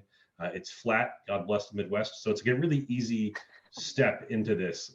And we hoped it would give people that chance to take a break from the day and see some of the value of being out in nature and on your feet. But also it's a little bit of a gateway drug to be like, I think I could do this. Like if I could spend a whole day on foot and I get value from that, maybe I could spend 5 days on my, doing maybe a little bit harder terrain, but really removed from it all. And what would the value of that be? So I was really excited that you were going to be coming to Chicago, certainly hoping you make another crack at it when all this is passed, because it's a unique city to be able to do that in an urban setting, but totally along the lake in a very natural, beautiful spot. It's a perfect trail you had picked out. So I think we will be there with friends, with our clients, with our employees. It'll be a big thing. I'm really looking forward to getting a chance to crack at it. Awesome. Thank you so much for joining us. We're looking forward to it too. And we're talking with Jay, who's going to be joining us towards the end of this event to pick our new dates and just kind of follow along with what is happening in Chicago as far as camping and is it open? Can we do this with a group? Like I want to do this and I want to do it where we can all go walk and do exactly what you just said, not be like, all right, well, everybody is 300 feet behind me. If you can hear me, I've got my bullhorn, right? Like, so thank you for your patience while COVID happens. And we're really looking forward to hiking with you, and hopefully that's this fall. So thanks for being here. Thank you for your support and early and often support. We are so thankful for you and MJ. So thanks for being here and thanks for joining us tonight. Sure. Awesome. All right, fam, up next is my girl, Ash. Ash was the first person to ask me a question at a speaking tour stop. She was the first person to join us on a speaking tour hike, and she is one of my favorite people on this planet because we are sisters with wild hair, although I like hers a little bit more than I like mine. So Ash, thanks for being here. Welcome. What up, girl? Good to see you. Good to see you too. So will you take a few minutes to introduce yourself? Who are you? Why are you here? What are you doing? And then we'll talk a little bit about like some mental health in the outdoors and see where it goes. Yeah. So I'm Ash. I live in Los Angeles, hiker, backpacker, mental health advocate. For my big girl job, I do marketing consulting. What else? Who am I? Why am I here? These are so many existential questions that need be asked. I don't know. I mean, how can I best answer that? What are follow-up questions to that? Well, okay, let's start with why you're here. And I asked this of Will earlier, and you can take that however you want. Why are you on this show with me right now? Why are you on this planet? Why are you sitting where you're sitting? Like, why is Ash here? I think I'm here to test my mental and physical limits. So when I first started hiking, it was initially this personal challenge. I saw the mountain as something I could conquer, and eventually the mountain more or less ended up conquering me and winning over my heart and soul, and I saw it as an outlet to work out my shit, so to speak. And that's kind of it really held me accountable. I'm still kind of working through those types of issues of shame and and how to forgive myself for past transgressions and being a better person moving forward, but also holding myself accountable. I think hiking is an amazing activity. It's an amazing practice of like accountability, because nobody is going to get you to the summit except yourself. And depending on the stories that you tell yourself, you can turn back 10 steps in, or you can make it all the way to the top.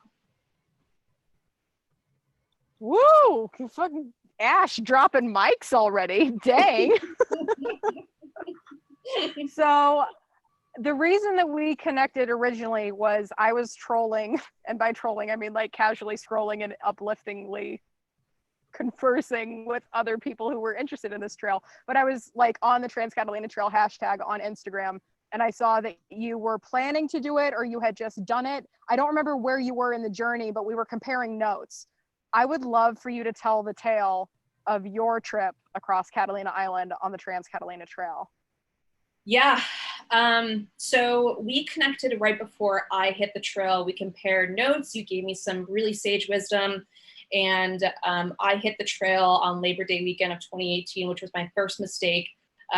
It was just so hot that weekend. I was wearing like cotton everything, which I don't know what came over me, why I decided to wear that, because I mean, I was looking cute. I was wearing this shirt, which is the only right thing that I was wearing. And I took this 8 a.m. ferry, thought that I would have enough time to make it to Blackjack by sunset, and didn't. I really slacked off. I just kind of screwed around in Avalon, which is the town that you start in when you start the Trans-Catalina Trail. Got a sandwich, like literally just lounged on the beach and was like, you know what, this is my experience. I'm gonna live it the way I want to. And 2 hours in, I was regretting that mentality. I was stripping. I got to the top of those like gnarly set of switchbacks. And I immediately threw off my pack and I started taking everything out. I was like, what can I get rid of? Because this is not working. I got rid of a copy of Harry Potter and the Sorcerer's Stone. I got rid of deodorant. I got rid of a couple of like really like disgusting old Quest bars. I got rid of a few stuff. I continued on, again, didn't make it to Blackjack until like well after sunset. By that point, I was defeated. I felt like I had failed myself. I felt like I just wasn't prepared. I wasn't worthy. And so I just crawled into my tent, curled up into like a little cocoon, shoved a Kit Kat bar into my mouth, and just started sobbing uncontrollably until I fell asleep. And little did I know that night, a hiker came in and started cowboy camping. And apparently he agitated a bison that was nearby, and the bison like charged him and like tried to like stampede him. And I slept through that. I know, like I connected with him at Two Harbors. We introduced ourselves. I was like, hey, we camped the same night. He's like, yeah, this is what happened to me. I'm like, whew, that sucks.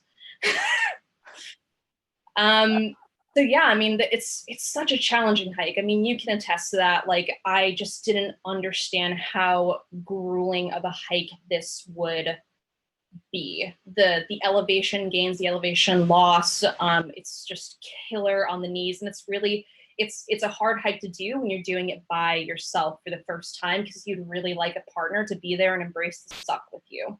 And so I was doing this at a very aggressive pace. I wasn't able to get reservations for Little Harbor. I wasn't able to get reservations for Parsons Landing. Of course, it was Labor Day, but I was able to get reservations for Two Harbors. My campsite was just this like dirt plot that was just literally like, it looked like it was just slapped like in the middle of the campground. It was like in a high traffic area, and I'm like, I'm not camping here. So I just situated myself someplace else. And I'm like, oh God, I hope nobody's camping here. 5 hours later, a big boisterous family from Seattle rolls in, and they're like, we're at number 18. I'm like, yeah, I'm sorry, I'm at number 20, and give them my whole entire sob story. They're like, yeah, whatever. And they turn out to be like my like little island family. They took me in, took me under their wing, offered me s'mores, offered me booze. They started talking to me like that I was their like de facto daughter. It was great. It was awesome. Amazing. Woke up the next morning, did the hike to Parsons Landing, did the hike back. And then by that point, like I had gotten engaged the weekend prior. And I was like, you know what? I really miss my partner and I'm supposed to leave tomorrow, but I'd really like to go home today.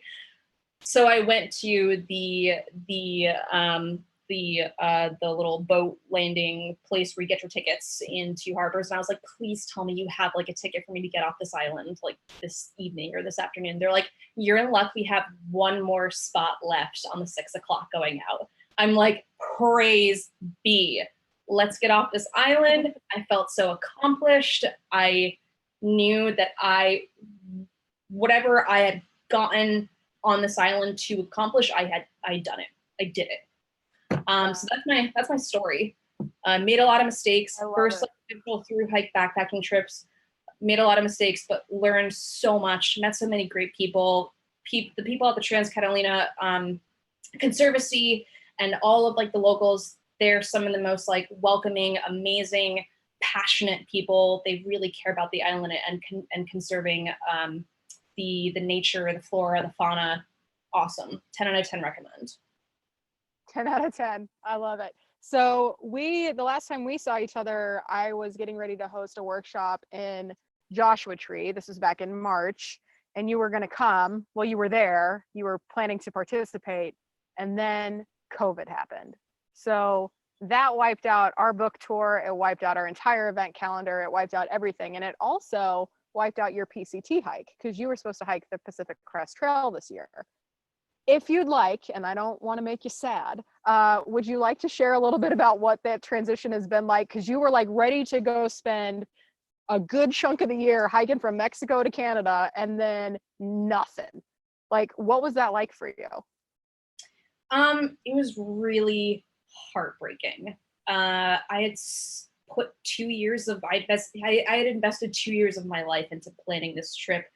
Emotionally, logistically, financially, physically, training, my mind and my body day in and day out for this moment. And I was so close. I was 3 weeks out from stepping onto the trail. And it was just, it fizzled. Like within like 2 days, I had made the decision that it wasn't going to happen this year. It was mind boggling how fast that the situation evolved and changed. And I was just heartbroken. I was heartbroken to a point where even my partner Nathan like didn't know how to console or comfort me. He was just like, I'm gonna let you have this space right now because I've never seen you this distraught.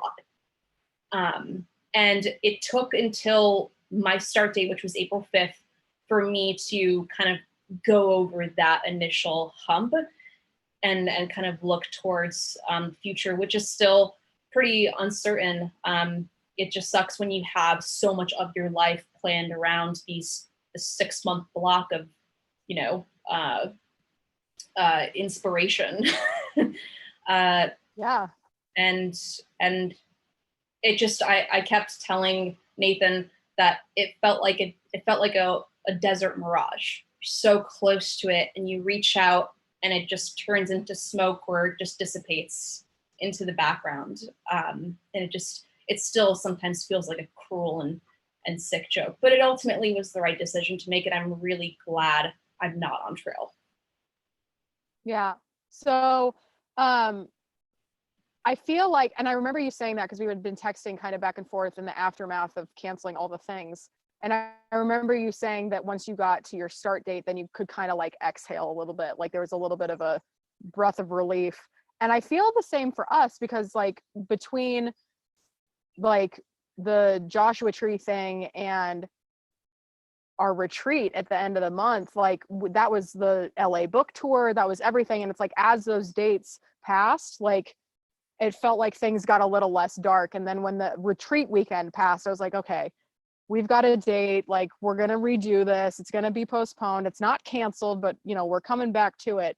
But I was so thankful that you said that once you passed your start date, like you could breathe. Cause I was like, yeah, like that's exactly what it felt like. It felt like I took off my backpack after the retreat weekend and I was just like, okay, this is crap and it sucks, but what do we do from here? So obviously like we pivoted, we're doing this, we're getting ready to launch some online programming, which we'll be announcing on my birthday. But like, what is Ash doing now? What is your life right now? And what are your hopes and dreams for your adventures on the PCT?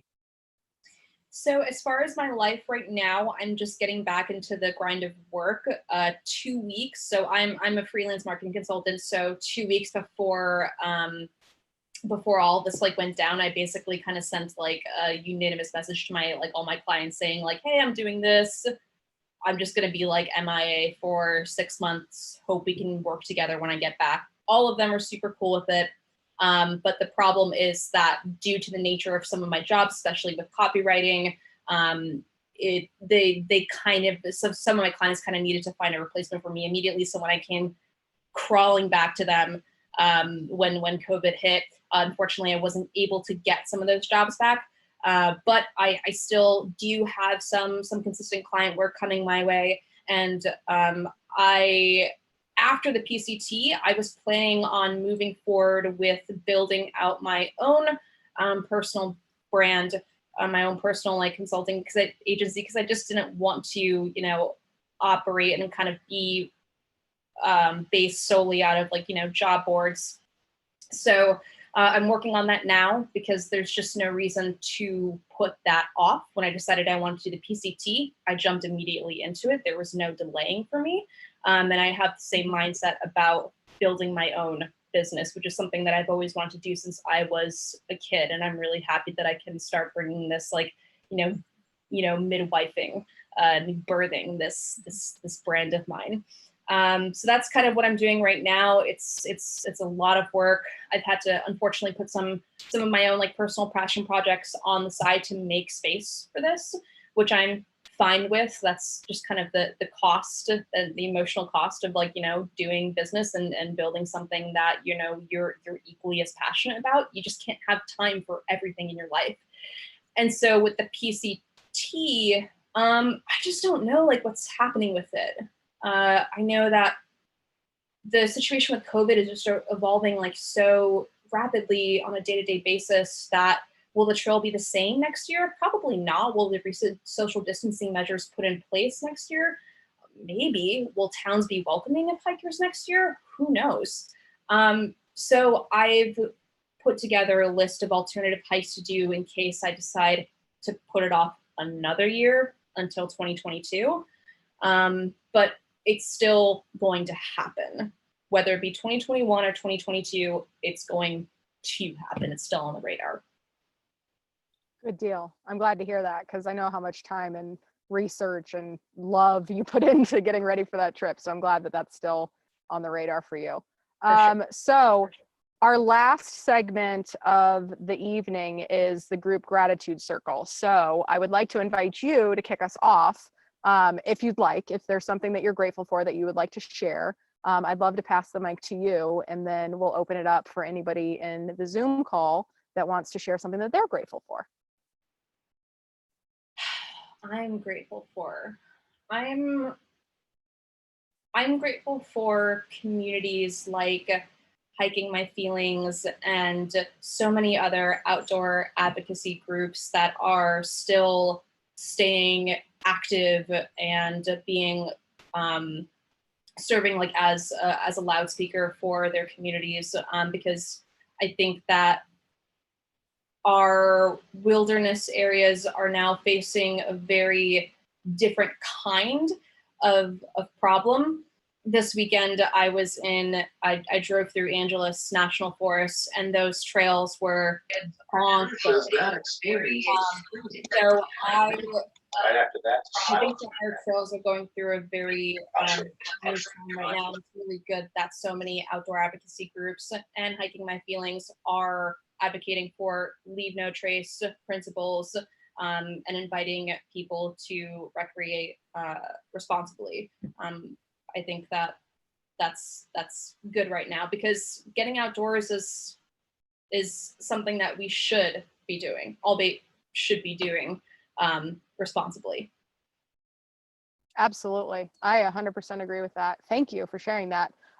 So for me, I am grateful for so many things.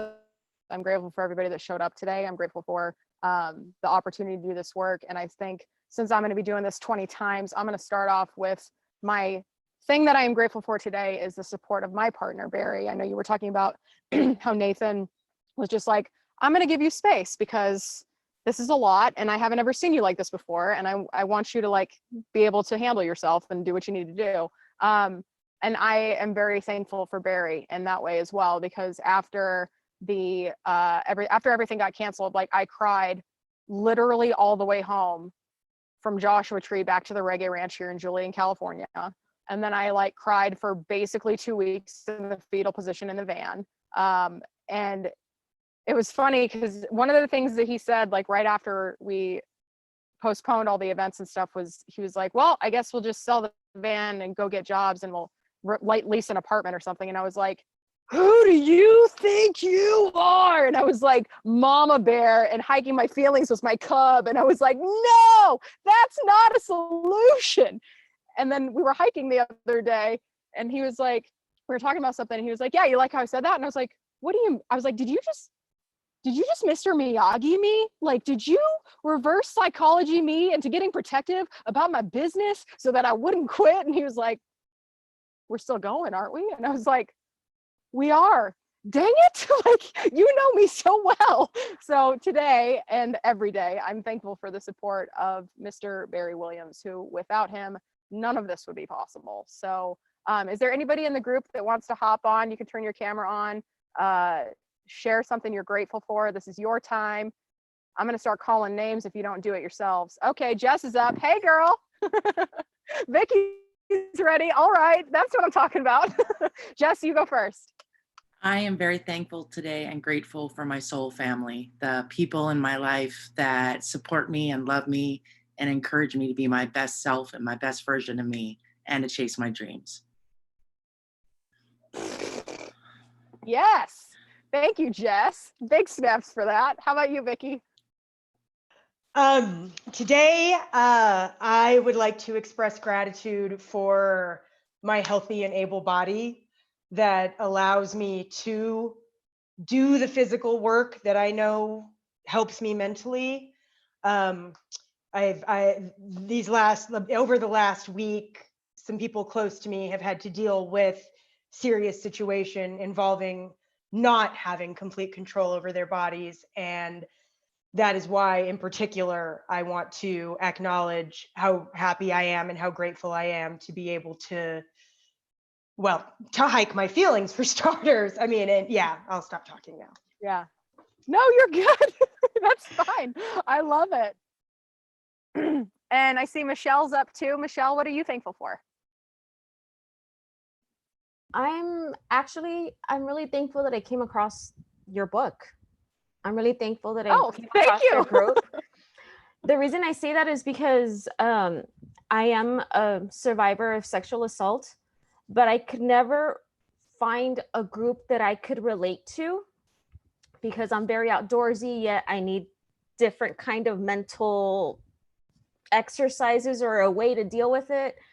And there's all these different kinds of groups, all these different kinds of programs, but I didn't feel like I fit in. And now that I found your book, I found this group, I feel like I'm finally gonna be able to work it out and overcome it, hopefully. Fingers crossed. So yeah.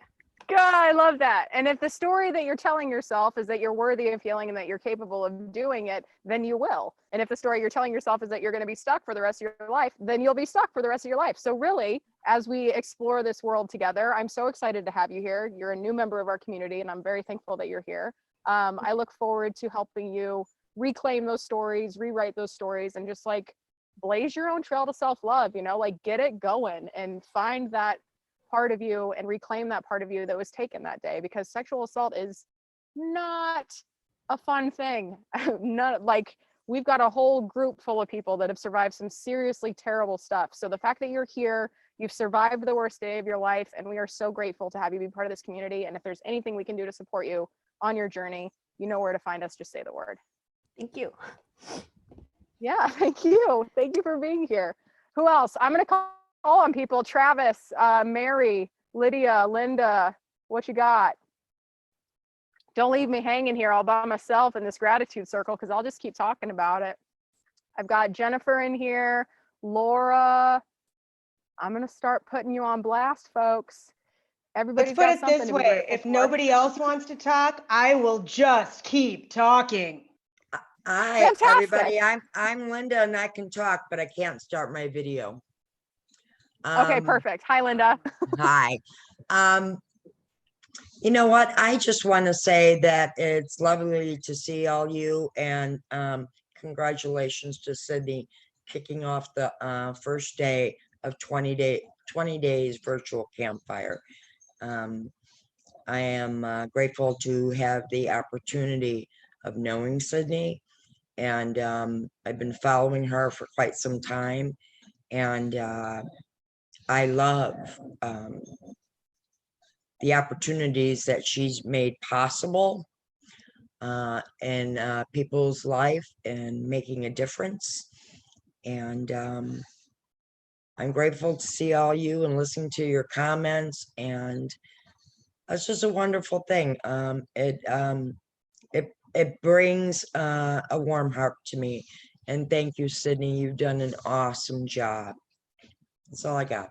Thank you. Thank you. And for everybody that doesn't know Linda, Linda's going to be joining us tomorrow. She is Adam's mom, and Adam was one of my friends who passed away back in 2014. So we are going to be talking about losing children, grieving, finding hope, silver linings, all that fun stuff. So Linda, thank you so much for contributing and for being grateful and for showing up today. And I'm so excited for our conversation tomorrow.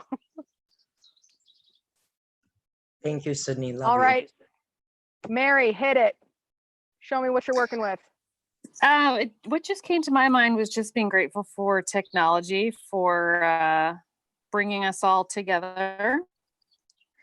For our weekly calls, the read and reflect, the evening tonight, this would not be possible without this technology. So a lot of the work I've been doing over the last few months has all been mostly thanks to Zoom. Right. So I feel connected to everyone here, and it was nice to hear people from Chicago, my hometown. That made me feel good. So just thanks for connecting us all, Sydney. Yeah, thank you for being here. And Mary is a newer member of our community. She's going to be joining us on our retreat on Catalina. So I'm so excited to go hike with you. And she's also local to the San Diego area. So I'm hopeful that once we get this place built, she'll be coming out and hiking with me like all the time, because I really like spending time with you on Zoom, and I'd love to spend some time with you on the trail. I can't wait. I'm sick of hiking my neighborhood. So looking forward to it. Well, you can come hike mine whenever you want. All right, who else do we got? Is there anybody else here that wants to share a little gratitude in the world? Put out some good juju. Travis, if you're there, I'm about to like come knock on your door. Oh, hi, Jen. What's up? Hi there. Sorry, I'm trying to figure out.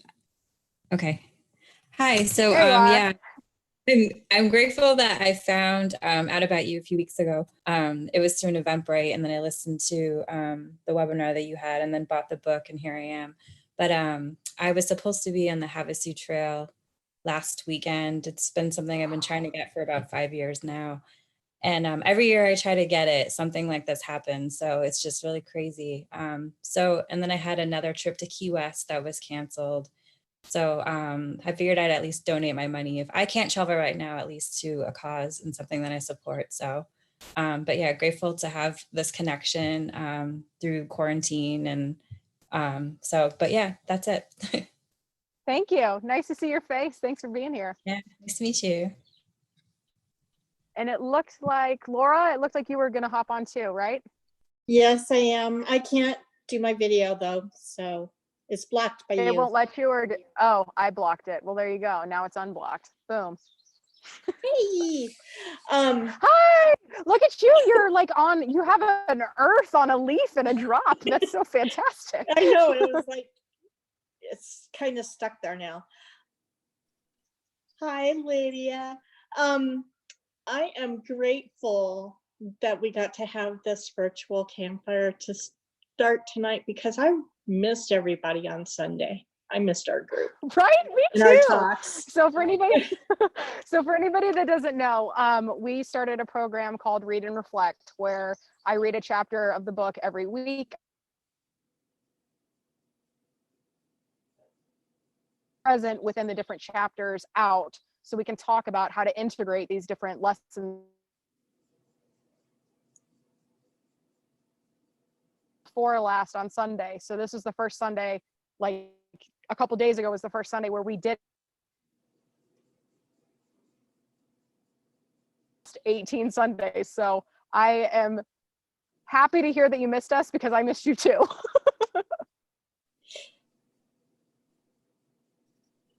Aw, so tell me some stories. What are you grateful for? That's the thing that I'm most grateful for. That, and yesterday my brother came over and mowed my lawn, so I was grateful for that. That's great. Awesome. Oh gosh, I'm so excited that you're here, and I'm so excited that we get to chat. So Laura was the first person who bought the book. So I was in Asheville, North Carolina.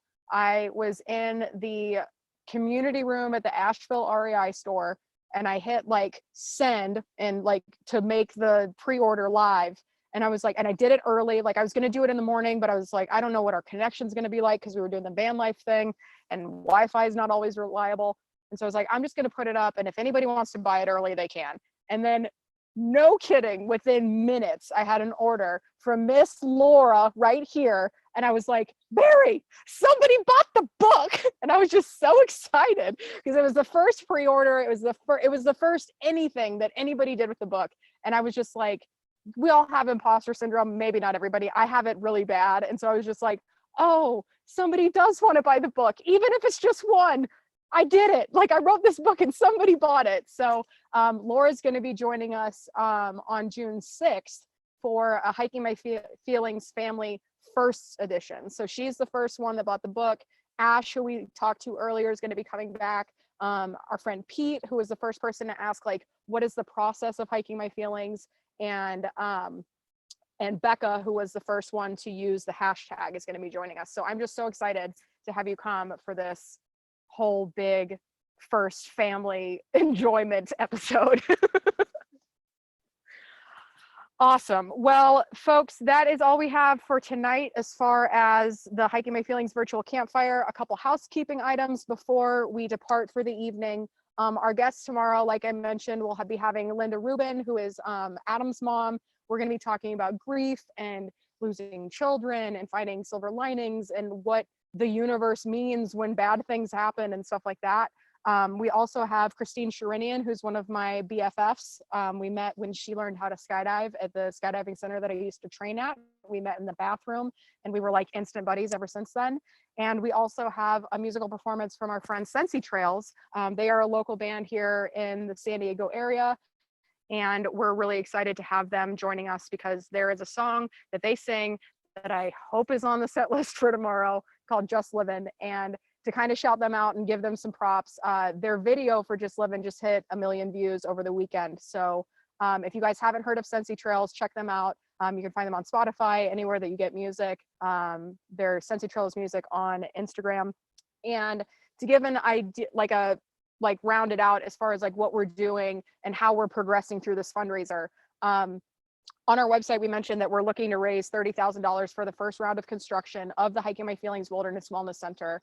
And since we announced this event and started pre-selling tickets to it, we've raised close to $5,000, or just over $5,000 now, because we had a couple more donations come in while this event was going on and stuff like that. So if you're watching on YouTube and you haven't bought an all access pass and you want to join us, go to hikingmyfeelings.org/campfire. You can check out the ticket options there. If you just wanted to show up for tonight and you're good to go, but you found some value in it and you want to throw a couple bucks our way, you can go to hikingmyfeelings.org/give, GIVE. And that's where you can make a one-time donation. You don't have to commit to the whole campfire if you're not ready to come. But for anybody that was thinking about joining us on the campfire side of things, that wants to be part of the Zoom meeting, wants to share the gratitude circle, be part of Q&A, you can get those tickets at hikingmyfeelings.org/campfire. And we do still have some of the virtual campfire kits available. So for people that are donating $250 or more, the first 20 people to do that will receive the Hiking My Feelings virtual campfire kit. We do still have some of those, and I'm going to share a little bit about what's in those right now. So you will get a signed copy of my book. I don't know where, oh, yep, here it is. This is the book, Hiking My Feelings, Stepping into the Healing Power of Nature. I wrote it. That's my name. This is our organization. We also have a signature scented sway candle. I've been burning this one because it smells delicious. If I could let you smell it, I would, but it smells like a delicious campfire forest hike, and it's lovely. So smell it. It's got this nice wood burning wick. Can you smell it? It's got this nice wood burning wick that sounds like a campfire. It's a little crackly wick. And we also have white sage mist here from our friends at the Reggae Ranch here at Sundrench Vibes. Everything that's in this bottle comes from this property. The quartz is all over the place. We have quartzite crystal in the bottle and all over the property. We have white sage that grows here that's harvested sustainably from the ranch, distilled water infused with citrine crystals for all those good abundance vibes. This stuff smells like the Catalina Trail in the summer. When we get to chapter 5, I think it's chapter 5, hot sage, this is what that smells like. So if you haven't already, go to sundrenchvibes.com, pick this up if you're not going to get the whole campfire kit, because when I start talking about what Catalina smells like, you're going to want to know, and it smells like this. So grab one of these.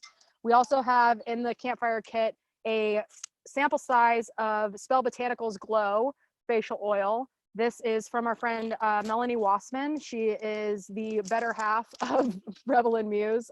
Melanie and Kaleo are going to be joining us this week. And it also comes with a nice little love spell. And it says, I am safe, I am healthy, I am complete, and so it is. So this is a great way to start a self-care routine, just caring for your skin in ways that does not make you unhealthy. There is nothing in here that you can't eat. Like, I could drink this right now if I wanted to, but I don't feel like drinking oil.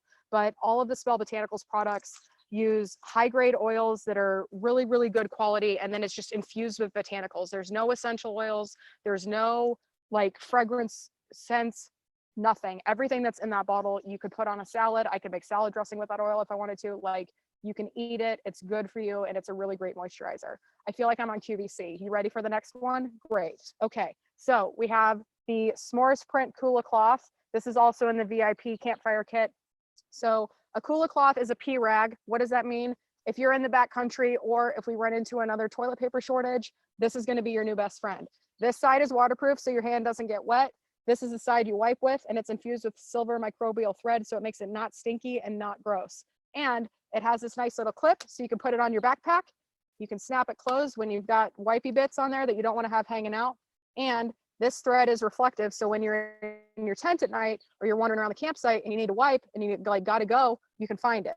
So Kula Cloth has donated these for us, and we're really excited to have Anastasia, who's the founder, joining us on June 9th for a conversation about figuring out how Kula Cloth works. And also she's the musical guest for that day, as she is the violinist for a group called the Musical Mountaineers. So those are all the fun things we've got. I'm not done yet. This is the last one. This is a hand-wrapped crystal pendant. This one happens to be fluorite, but we have a bunch of different varieties. This crystal was hand-selected, hand-wrapped with 100% love, no less, from Nathan Feinstein, who is the lead singer for Ayaterra. And also he sells these as crucial crystals, but you can find these on his Instagram. He is, I will include those in the show notes for you. So thank you so much for being here. We've raised right around $5,000 so far. We've got about another 25 to go before the end of this event. I'm hoping that you guys can help us push us over the edge. So if you've already donated, thank you so much for your support. Thank you for being here. Thanks for getting in on this vision and joining us for this healing. And if you haven't and you want to be a part of it, we can take your donations at hikingmyfeelings.org/campfire. If you want to join us for all the campfires, or if you just want to throw us a couple bucks here and there, you can go to hikingmyfeelings.org/give. Thank you so much. We'll see you tomorrow. I only went 5 minutes over. I'm pretty sure I didn't drop any F-bombs. I win, you win, we all win. And don't forget, the mantra tonight is I am a survivor. So while you're thinking about what you're thinking about before you go to bed, what have you survived? And how can you reclaim those parts of your story? That's your thought for tonight. We'll see you tomorrow. Have a good evening.